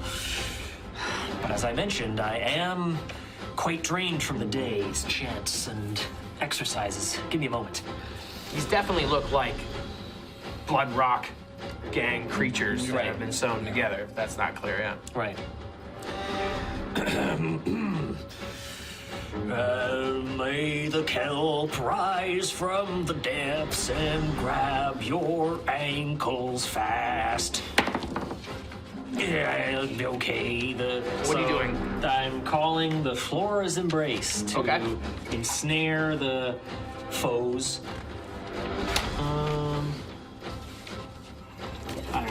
Unclear. It says far, but then near, so I don't really know. I thought it was far, but then somewhere else it says near. So, whatever. Yeah, that's the 1d4, 1d6. Doesn't really seem to be like. Yeah, well, I'm wondering if that's the character sheet versus the book, or the book got updated before. Yeah. So I don't know. Most of them are near. This one says far. What do you want to do? Do you want it to be near or far? What is it? So basically, plants pop out and grab. I think it's a near size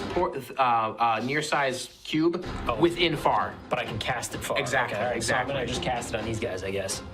Okay. Yeah. And so what's the description again? Yep. So plants grab the guys. They can move close range only, but they can perform actions. Oh, awesome. Okay. So that's gonna really tether them to this area. If they pass a strength check, so that would have been a.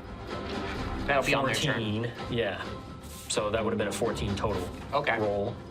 So, 14 is the DC. Yeah. Yep. Okay. Vines come out of the sands like never before, out of the rocks, in fact. Perhaps very dry, gnarled vines that only a camel could chew. Love it. Yeah. So Elarius will do a near move to say here. And take aim at the creature that is attacking Gwar. Okay. That is going to be a 14. Whew. A 14 does not hit. Whoa, these guys are beefy. These are beefy. All right. Yeah, they're thick hides just sewn together of all these things. Okay, so we'll just keep it going. I'm gonna just have these creatures keep attacking Gwar. They also don't hit as well, so Gwar is doing his best, you know. The stones! The stones! Protect the stones! He's like willing to take these hits as he's calling out, "You elves, what have you been doing?" And you can see the elves are trying their best, like, "Gwar, no, this, this." They're trying to, pass the blame to the other people, the outsiders, it's the outsiders. Things, the negotiations are rampant right now. So let's see if these creatures can bust out. The black ones for the dog, and they need a 14 or better. Yeah. Yep. One breaks up and just starts, getting closer to Gwar. All right, you're up. I'm just gonna try and maintain the spell. Actually, I'll try and ensnare the two that are near Gwar. Okay. I don't know if I can transfer it or not. It doesn't say that you can't, so I guess I'm just gonna maintain the spell, but on those other targets. Yeah, sure. So, yep. Great. So captures him again, and then some other roots emerge next to him, and the other guy is captured. That one's freed, I guess. Sure. Maybe now that it's transferred. Yeah, and you can see Gwar kind of takes advantage of this situation to ignore these creatures and go to the stones, protect it, or lift up one that has been kind of knocked aside as these creatures are just rampaging the area. And the elves. So I know that these are all kind of. So are these just really not part of the fight, or are they kind of coming around, or what? Yeah, I'll give you guys all advantage on your hits because these elves are helping you. Okay. Yeah. So it's a big gang up on these monsters. Well, if that's the case, could I get Call of the Wild back?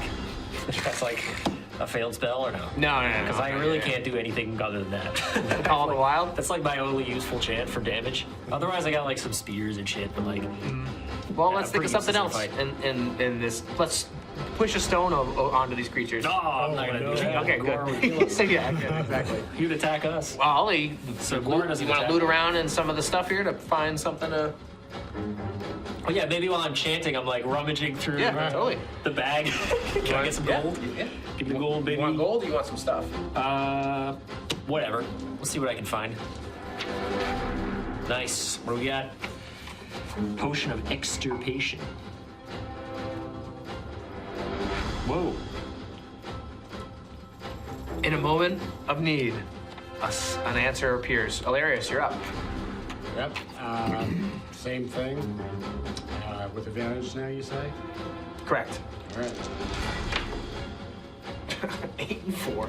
Yeah, I mean, You accept that roll? yes. No, Yeah, luck tokens. I do have luck tokens.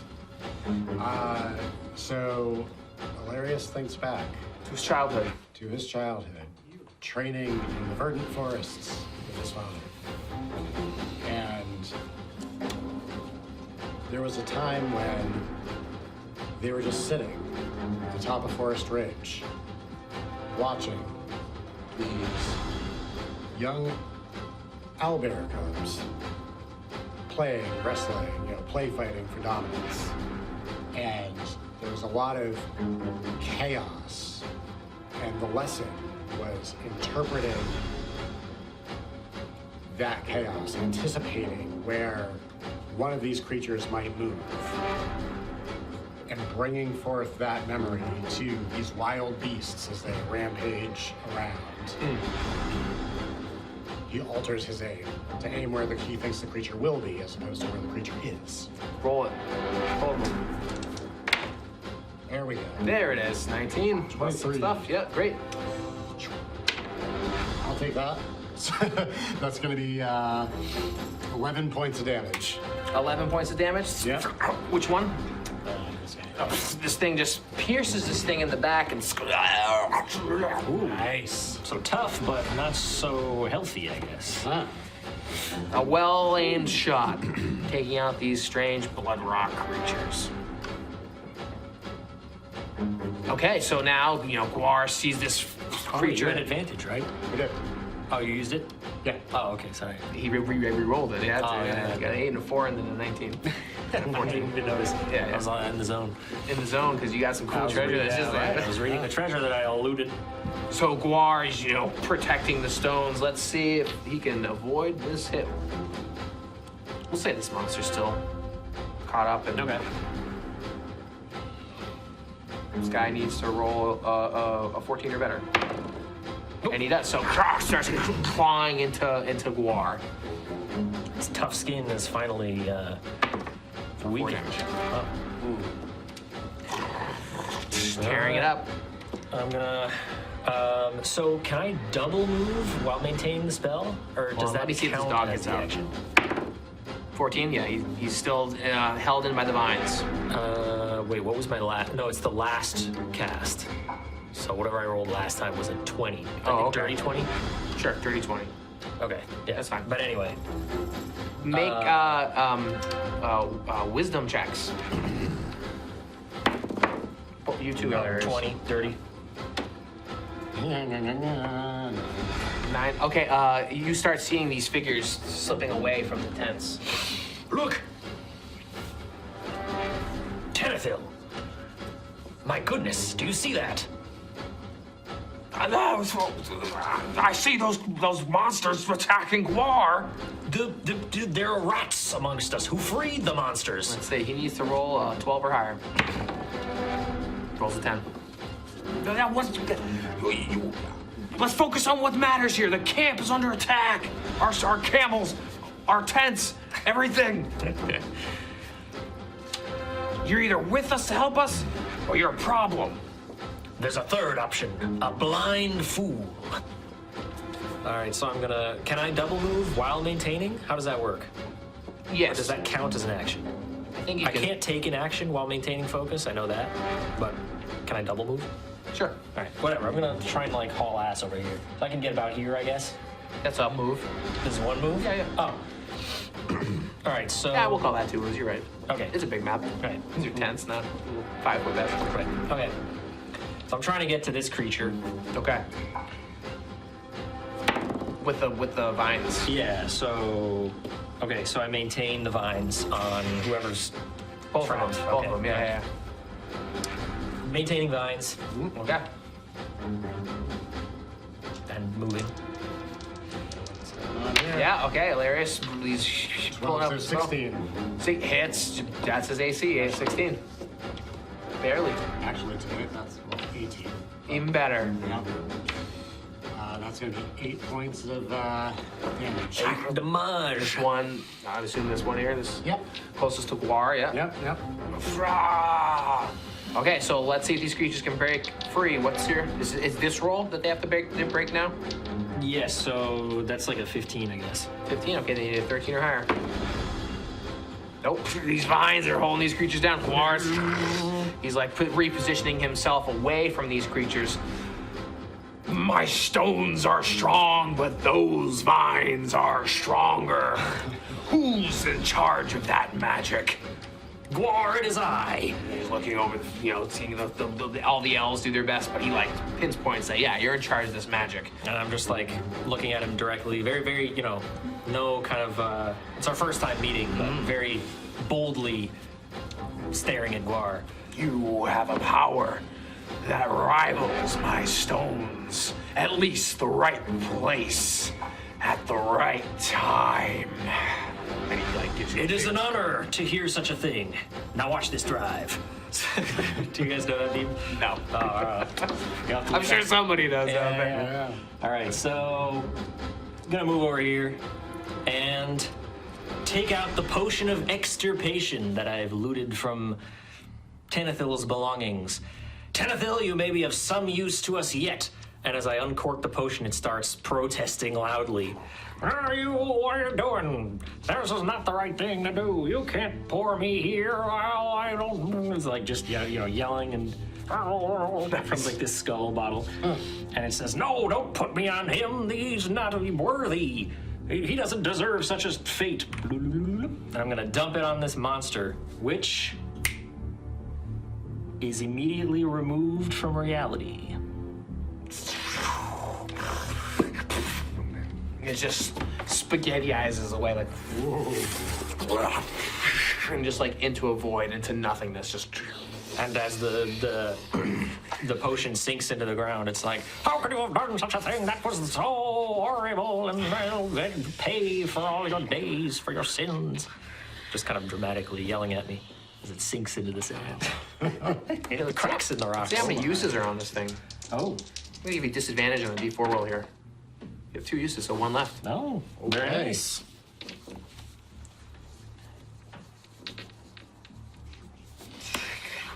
And, you know, Tanithil. And I'm gonna cork that, put it away. The power of the potion. Desperate times call for desperate measures. That's what a wise man once told me. I didn't actually maintain the okay, let's spell. see. No, I can't do an action. So I stopped maintaining, so the vines are gone. All right, Elarius, this is your chance. You can end this creature. You see that all the elves are gathered around it, doing their best, you know, picking up what arms and equipment and pulling out their camels and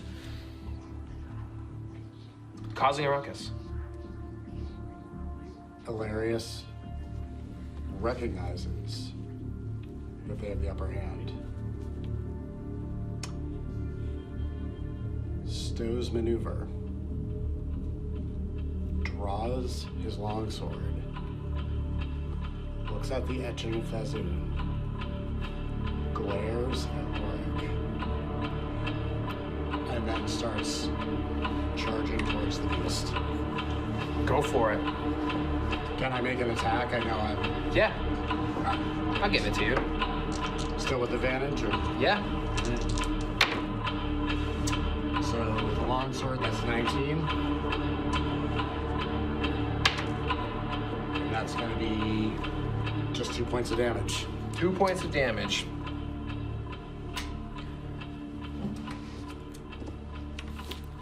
Go ahead, describe that. You take this creature down. All right.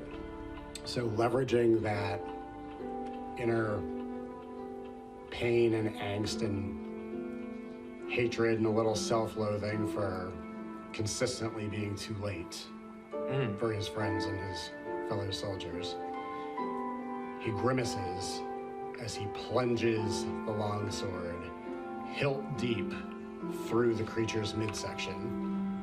And as it starts to slump, he retracts the blade upwards, gore flying, sword upheld, before... And as this creature slops open, you can see it has the intertwined intestines of 3 different creatures, the guts and the blood of 2 others, and it's just a stew of just colors and mismatched organs just slop down into the sand. Just Go ahead and knock him over. yeah, as you stand over him, looking at this thing, Gwar. Oh, the stones! You've bloodied the stones.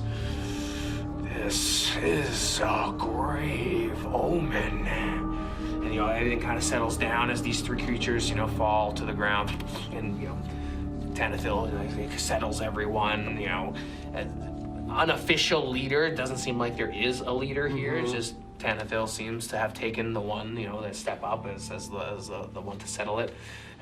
And you know, everyone kind of gathers their things and pays attention as Gwar is just like lamenting what has happened here. The stones. This is grave. Even the camels disagree with what have happened here, and you've brought them for countless generations. I have seen many layers fall off the edge of this stone, but I have never seen a layer such as this. Blood, not from a creature, not from you elves, not from the creatures you call outsiders, but from an amalgamation of things that should not be. These creatures are an abomination, and I know where their den is. I have seen them infest the mountains. I have seen them infest my stones. I came here wishing you a pre-ceremony, and I am leaving you with an omen that does not bode well. Continue your ceremony in the east, and I hope Gede in the mountains, as you believe, is merciful, for your stones here carry the fallen blood. If not for the magics I've seen or the steel I've seen wielded, I do not think you elves would have a reunification moon like you've seen before. It's obviously giving grave news to the elves. How does Tanithil react to this omen?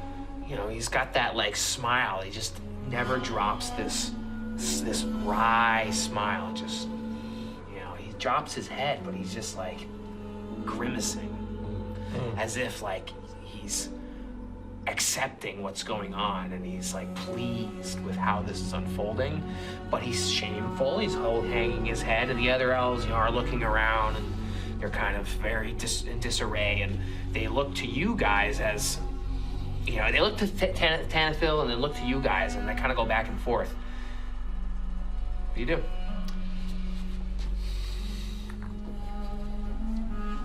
Tanithil, it appears to me that these creatures were inside your tents. What say you to that? I cannot deny that they came out of these tents. Are there more? You beat me to the river, as I was going to share with you that they were not the last. And he like opens another tent, and there's like another cage, you know, 2 more other cages in the other red tent. Shame on you. Shame on him? Shame for keeping such abominations alive. They should not be allowed to live and suffer another day. And you would disrespect and besmirch the sacred rocks that Gwar holds so dear. You claim to have had this truce, a pact for 1,000 years. Gwar, what say you to such disrespect? Silence! I would not cut you off. I would have cut you off sooner if you were not an elf. I let you speak your piece. But understand, these creatures were meant for Gede. We are cleaning up the desert. We have plucked them from the crevices. We have shocked them like the scorpions deep within the mountains. You would silence me, coward? You are in our camp. You are amongst our people. And if we did not see 2 elves before us, I have made the claim that the outsiders could be reasoned with. And wherever those other outsiders went, I dare bet wonder if you did not bring them here with you. How dare you? I have never been so insulted in my life after we saved all of your lives and any shred of respectability you shared with Gwar. I would like to hear what he has to say about this. Gwar? He's lifting up like a stone that's fallen off. You know, he's like using his horn to kind of like carve out pieces so it like fits in whatever remains of the base. Cool. Yeah. Gwar, I interrupt your task to humbly ask you, does this fit the parameters of your pact with these elves? They have brought creatures amongst your sacred rocks that have disturbed and destroyed them. I feel, as an elf myself, and my companion perhaps feels the same, this is a betrayal of you, sir. What they have within their tents is beyond me. They could have gold, they could have flesh, as long as the stones remain. They have done this for countless generations, and I do not check what they bring. Could they have done this year after year? Possibly. You happen to be here at this time, at this place. They have come here for countless generations. What is the one differing factor? Incredible. I feel as though my very eyes, ears, and mind deceive me. We are being slandered, Elarius. After saving the lives of these people, these creatures, they have the audacity to blame this event on us. I am not blaming anyone. I am clearly stating the facts that are laid in the stones. I do not disagree with what you've said. The stones have been bloodied. The creatures are an abomination. I would prefer them not to be here, but here they are. In fact, if they're meant for the Pyre, I would be glad, for I have seen these creatures riddled my stones. The Blood Rocs have a hideout at the base of the mountains to the south. I dare not travel those rocks, for their fighting pits and their gladiatorial arenas are very vicious.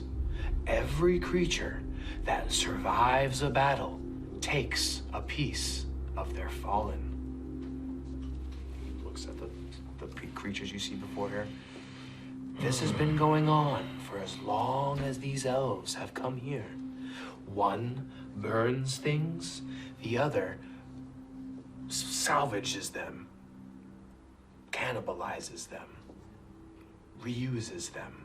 Two different walks of life. What am I to say? But the rocks hold the memories. And he picks up one block that's just like covered in this like Blood Roc blood, ironically. And he puts it in his bag. Loric, how many elves did you count in this camp? Well, there were dozens. It's probably half as big as you saw it, but yeah. 100, now there's 50. You know, So people got killed? Oh yeah. He's saying, yeah, you can there's imagine. damage? Yeah, like they were thrashing. Like okay. you know, every time they were held down, you can imagine they were going after elves instead, and just people like elves get knocked, thrashed around. Yeah. Camels? Camels too. Oh my Camels. God. Silver-haired camels. Camels? Yeah, it was quite the carnage. If not for the vines, yeah, they probably would have gone after Gwar completely. So casualties. How long do you anticipate your business here? Until the stones have no longer need of me. Until the story requires me elsewhere. I was hoping for more of a concrete answer from you. About 15 minutes. I would probably be finished in the rest of the week, if the elves will have me. Tanithil speaks up. Elid continues her phases. She's waning in the skies. And soon we will pack up and move on. We waited for your blessing like we do every winter. And the heat has kept us oppressed in these camps. As long as we have your word, Gwar, we will make our way out.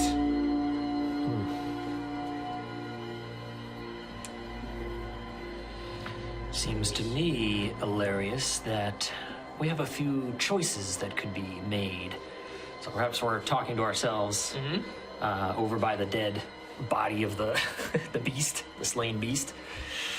They're like taking the beast body back. Oh, like, they yeah. are. Oh, They're yeah. sticking Like, in the- everything Oh, all right. forgetting. Well, we're not like, standing near well, it, sure, but- but like point is like, Yeah. you know, it's like they're not just Okay. leaving. They're like, okay. They're taking their own dead and they're going to offer them too. Yep. Everything How are they goes. going to carry all of this with half the camels gone? Seems to me that something will have to be left behind. It's not like half the people are dead, but there's still Damn, camels. Yeah. 95% of the camels have survived. I wish more camels died and more elves. More camels appear. They just like keep respawning. I think we stay the course for now. We have some time to travel for the ceremony. The desert is a dangerous place. I wonder how many elves actually make it to the ceremony. I wonder how many elves make it out of the ceremony. There's one that has a target on his back, and I wonder if he'll make it out of here. Wow. You can see Loric's hand is kind of Yeah. dancing on the cork of the potion. An interesting idea. I saw that sorcery across the way. Very powerful. Loric's kind of giddy with a little bit of power.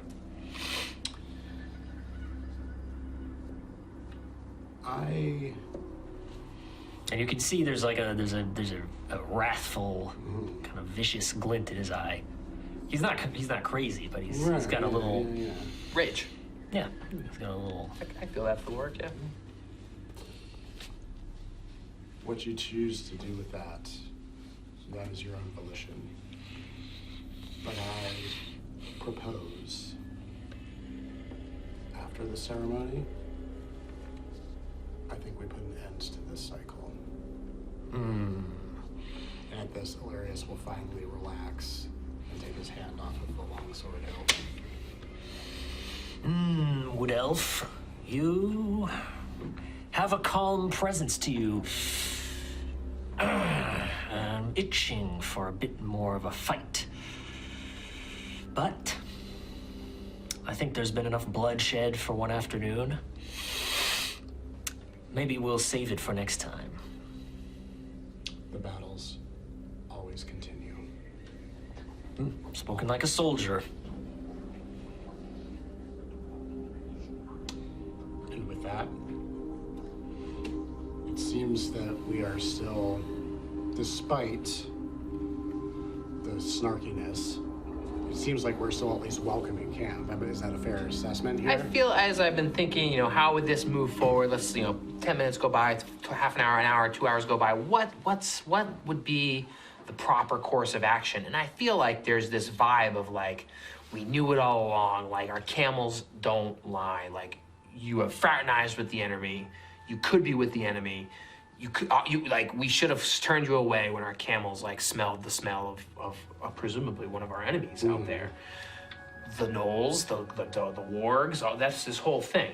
You kind of get that vibe. So after all this, you are elves, and you did us a great favor. We hear your words, and we'll let you tag along. Get in the back, the far back, get an hour behind us and follow our trail if you are interested in coming. They give you the opportunity, but you're not buddy-buddy with them. All right. Behind you, at a far distance, I can be very happy with that. Or off to the side, You on the left and we're on the right. Yeah, But this notion of if you want to come along, we will show you the way. You did us a favor, but we are still very suspicious. Our camels, we trust our camels more than we trust some wanderers on the outside. And the outsiders are always of question. But your elves, that's just maybe you've been lost in the desert this whole time. Who are your families, type of thing. These are very nomadic elves that have done this for countless generations. So they're willing. If you were anything but, maybe they would have turned you away. But they invited the dwarf and the half elf and the human, and where have they gone? We're all trouble. Every one of us is trouble. Fair enough, actually. Right. Can't really argue with that. Yeah, so that's how I sort of feel. Gwar, fixing the stones and checking the stones. He communes with them in private, and then he communes with you guys in private. And these the stones have many layers, and you are an added layer to this wonderful sanctuary. The gaping claws reach up from the ground as if to yearn for a better world, and those that find their presence here are deemed for some sort of greatness in this desert. Speaking of greatness in the desert, Gwar, you know the stones and rocks of this place. Do you know the castle that moves? The castle that moves. You utter words that I haven't thought about since I was but a pebble. Go on. My companions and I have recently unearthed the sunken castle. It moves in mysterious ways. I was wondering if you knew anything about the castle, why it's there, what it is for. Have you seen it travel? Do you know these stones? The castle, far long ago, was under a waterfall, and it caught precious flowing rivers.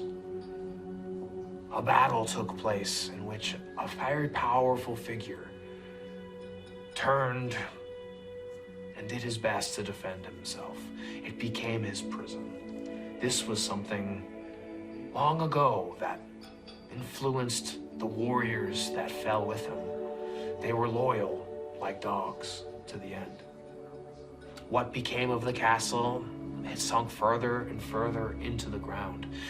I came from the Salt Flats, very far south of here, and a great cry came from the ground as a yawning chasm opened in the earth.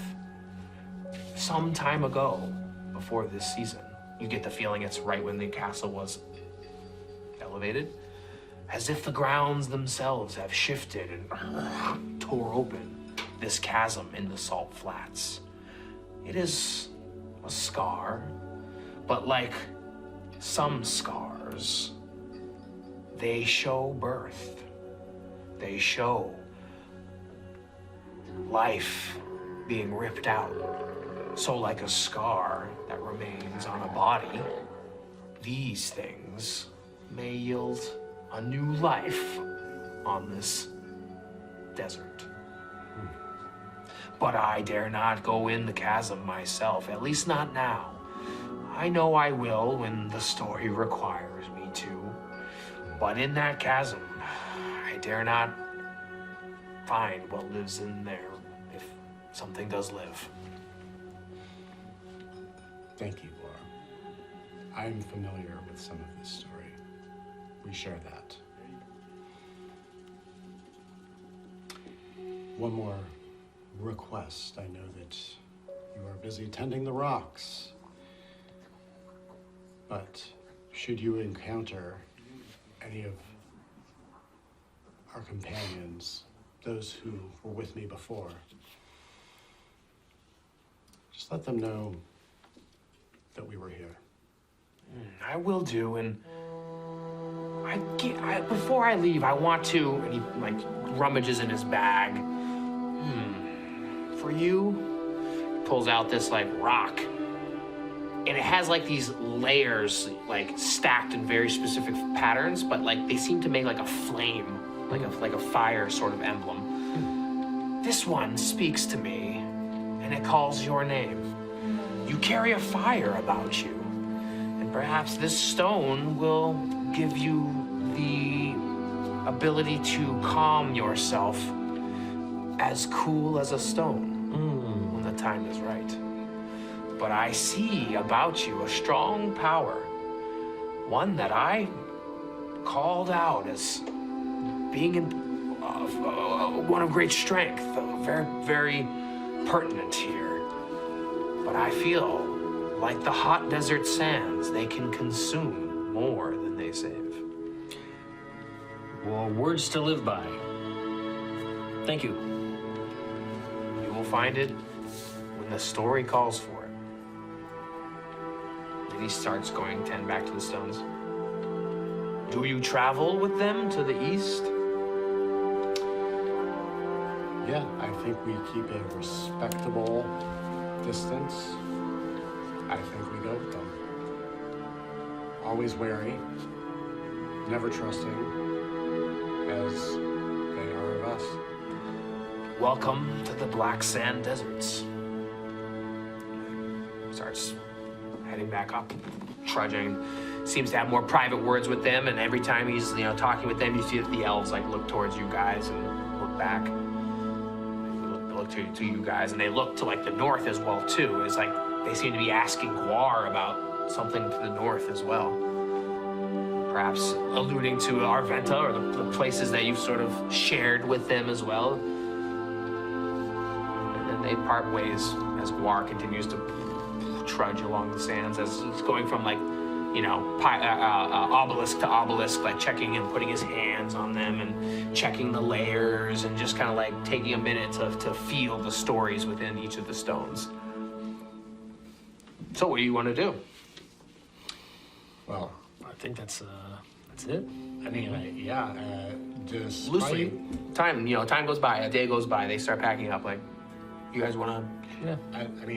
So despite the interruption, Yeah, reflect, recap. was the pre-ceremony completely off at that point, or was there further revelry to be had? They do their best to reconvene in the Gede sort of way of feasts and merriment, but it's like they're hitting the off notes. The vibe is a little bit off. It's they misstep here, and there's a squeaky note there, and there's like people are letting some of these mistakes slide, but there's like a what's it called, a discordant sort of feeling to it all. All right. Would you say that there is an opportunity for carousing? I was gonna say, is there an opportunity to grab a bunch of gold from these like scattered piles? You want to rob them one more time? I just want to clean them out, grab a couple hundred. You want to just grab gold? Yeah, at least pay for this carousing. I think while we're here. I was going to use their own gold to pay for the carousing. So. Their own? Yeah. Well, I think we just use gold that we haven't picked up yet. We just like pick it up, give it to them, and we're like, look, more contribution for the merriment. All right, so let's put it to a roll. What's the stakes? You're going to want to make a successful dex check to try to steal something, or else what happens? I don't know. What do you think? Is it worth it? I would let you cycle in the gold back into the carousing, sure. Yeah. Or like, it doesn't have to be straight gold. Like, you find some of their fine wines and crack them open, and find some of their, like some of those things that they're trying to sacrifice. You like try to start the party back up with some of the stuff that they're keeping concealed. But if you fail, what happens? I don't know. I assume they'd get pissed. Yeah. But we're already kind of in the doghouse. So at this point, I think Loric's like, I don't care. Like, we'll just follow them either way, whether they want us there or not. You just want straight up carousing benefits here to try to get some. Elarius is going to leave any further skullduggery to you. 200 gold is going into this from Elarius, regardless. All right. I think Loric kind of is just like, these guys can go to hell. He doesn't really like them, so if they don't like him, I don't think he cares at this point. Okay. So, what would it be, Dex? To try to steal something? Yeah. Okay. Or intelligence, to do it in a smart way? Yeah, but if you fail, he's going to have to put in the goal, but it's not going to be as big of a bonus. Oh, okay. Yeah. You know what I mean? It's like, well, cool, thanks for giving back our stuff. You jerk. But if we succeed, they'll be like, oh, okay, great. Yeah, okay, sure, yeah, let's crack this open and you get it's like the a 100 bigger- gold. Yeah, Yeah, exactly. I'm good with that. Yeah, what the hell? Yeah. All right. Can I use intelligence to try and find the most opportune way to go Yeah, about describe it. How would you do that? it? So, obviously you'd have to go where the least amount of activity was. Okay, Right? here we go. Perhaps Now you're I thinking. noticed, what's his face? Tanithil, or maybe even Thosis. Those guys maybe left some scraps at their tent as they Yeah, they're gone. escaped. Yeah, So maybe they had some gold left. So using these kind of knowledge of the place that he's gathered throughout the day. Okay, sure. Go Yeah, around. fine. Yeah, you're gonna need a 15 or higher. Nope. Okay, so you're gonna contribute your 200 gold. 200. Yeah, you're gonna get- 100, I guess, yeah. Right, but you're gonna have to contribute 200 to get that +1. Oh, yeah, that's Because fine. because of this whole, I tried to So it's wear. not worth it. it's like not worth as much. Exactly, Yeah. exactly. I'm, Yeah. I'm good with that one. All right. You guys doing your best, like, let's get the party started. Everyone's like, assholes. Okay. All right. So All right. you guys are doing your best here. Feast of Merriment. Let's try to twist these outcome tables. I feel like I want more generic outcome or carousing outcomes. So what do we do? It's a 12 or an 8. It's gonna be an 8 plus 1. All right. An 8. 7. Loric, you survive a blindfolded knife throwing demonstration unscathed. So let's twist it here. They start performing, some sort of like, feat of blindfolding. Yeah, they're throwing knives and stuff, and like, the power of Geet, or like, hey, we're having such a grand time, and like, you are the I don't know how you put yourself in that target or situation. Yeah, whatever, exactly. It's like, if I miss, I don't care against this Right. guy. And I'm like, oh, thanks, guys. All right. So 4 XP, and I guess next time just an extra luck token. Go for it. Write that down. Oh yeah, we also have to remember that we have like 4 times Vanwin the Priest helping us. Yeah, We need to get him back in here. Yeah, I had a note for him actually. Yeah, so that's like 4 I think times. that's a different name because Vanwin's your ally, I the think- Strangler. Well, we agree. Oh, it all the became one? time that it was like all one. Right. Yeah. Because it was just like this priest and this priest. This is why So we it doesn't need have to be a Vanwin, but lore it was keeper. like one priest that's like 4x helping. Yeah, right. And then there's also Herman's noble who owes him a favor. So I'll have to call that in at some point. Yeah, write this But stuff down you got for the yourself. Vanwin. I think that's generic Vanwin Mm-hmm. help. So I don't know when we could take advantage of that. So you lead an entire tent in a wildly insulting song about a disliked. It's Tanithil. Tanithil. Yeah, Tanithil's. He talks shit about Tanithil. Oh, he's not talking about a disliked noble. I was gonna say a disliked. You fill in the blank. I disliked elf. Yeah, or it'd be a knoll, I guess, or like a disliked. All right, yeah, Tanithil You gain sucks. 4 XP and a famous bard ally. Oh my god. Just stack up another Vanwin. So you're talking shit about Tanithil? I think so, yeah. And apparently people are into it. Like, Yeah. maybe other people don't like Tanithil either because he's a jerk. Everybody Right, and he's a bard here amongst the group here. Okay, yeah, I like that. There's an elven bard ally. Okay, so there's an ally now amongst this group. Beautiful. This is what carousing is getting us here amongst the disarrayed, So wandering eye camp. Yeah, they were kind of against all that gold being laundered, but they're like, you know what? That was a funny song. Yeah. So whatever, you guys got 4 each. Yep. But now let's talk about experience for tonight's Fable. What's important to you guys? What was your biggest takeaway? What'd you learn? We should have had you tell us what you were going to give us before we caroused. Yeah. That's like 4 still. Yeah. Exactly. That's expensive. So, a couple things. So this is the old form of worshiping Gede, which is very interesting. I think this is the first time that flames and fire in a potential carousel situation are coming to light here. Probably be very interesting to Arcaria and the 214th, and also to the Hawkers, as followers of Geed. And they're probably on their way. Yeah. They got lost coming here. Yeah. I think the other thing that's very interesting is the fact that our unfortunate friends, Thosis and company, are now apparently employed by the people who captured them for all intents and purposes, who found them in the camp, who were, for all intents and purposes, their opposition, I guess. And the fact that there is a lot of interest in this altar from Crultuk and the rest of the syndicate. So there's a lot of threads to old contacts, maybe allies, and certainly foes. And they all seem to be congregating in an eastward fashion. Yep, towards the eastern moon. Elid. How about you, Errol? Well, we learned a lot about a lot of things. We learned about the ceremony.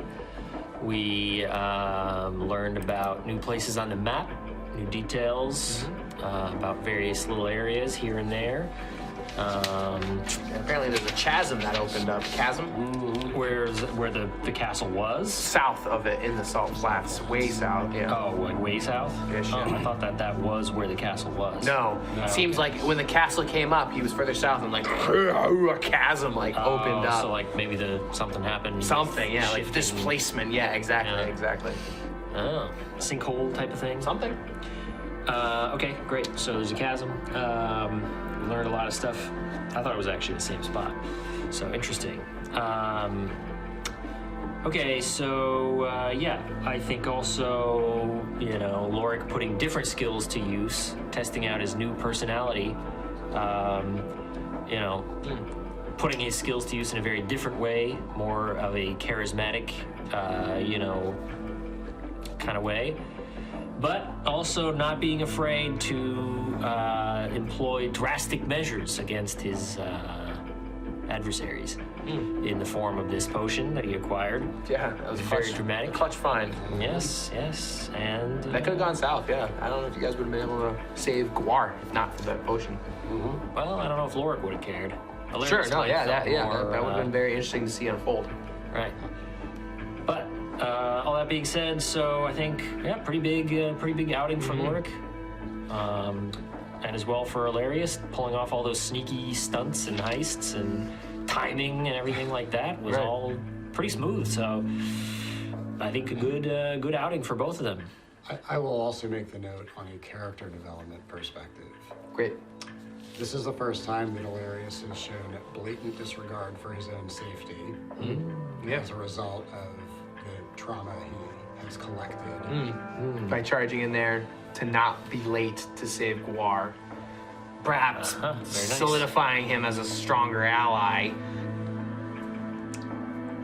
Because you haven't really met him or interacted with him in depth until now. Yeah.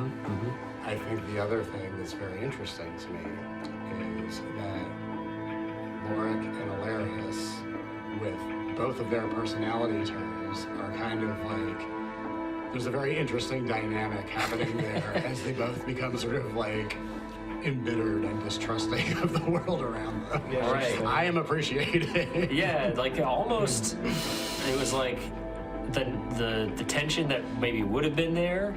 We're just actually turning outward. Was actually kind of less because it's like we're both pissed off, we're both angry, Right. we're just gonna attack these guys. I'm more angry at them than I am at you. Yeah, Right.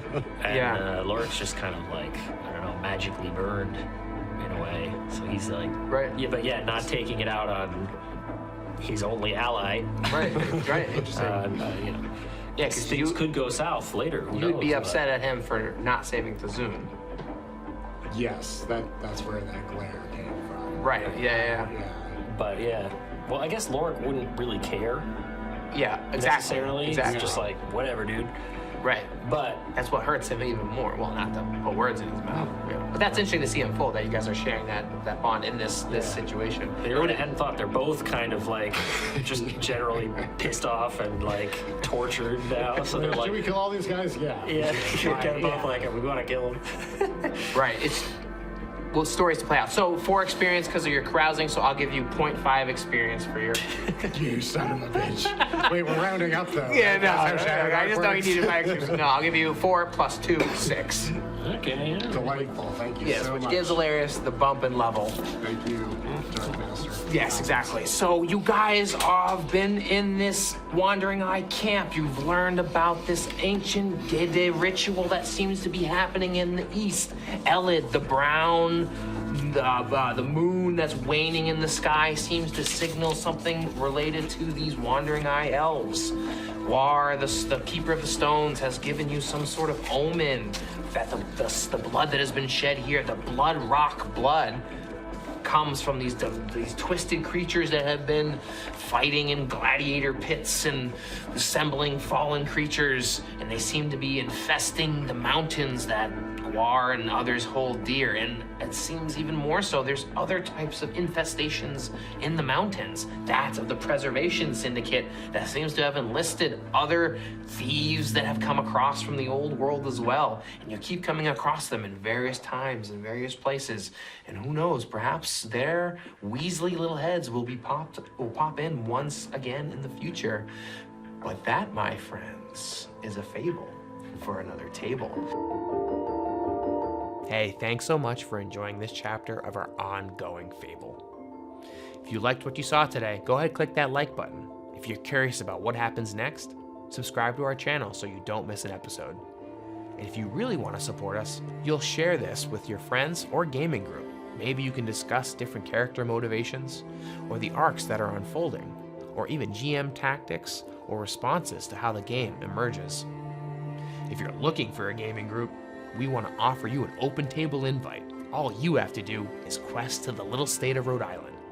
Get in contact with us, either here in the comments on YouTube, or join our Discord server, or wherever our presence is on the internet. Otherwise, if you just want to enjoy the episodes when they release, we'll be sure to save you a seat.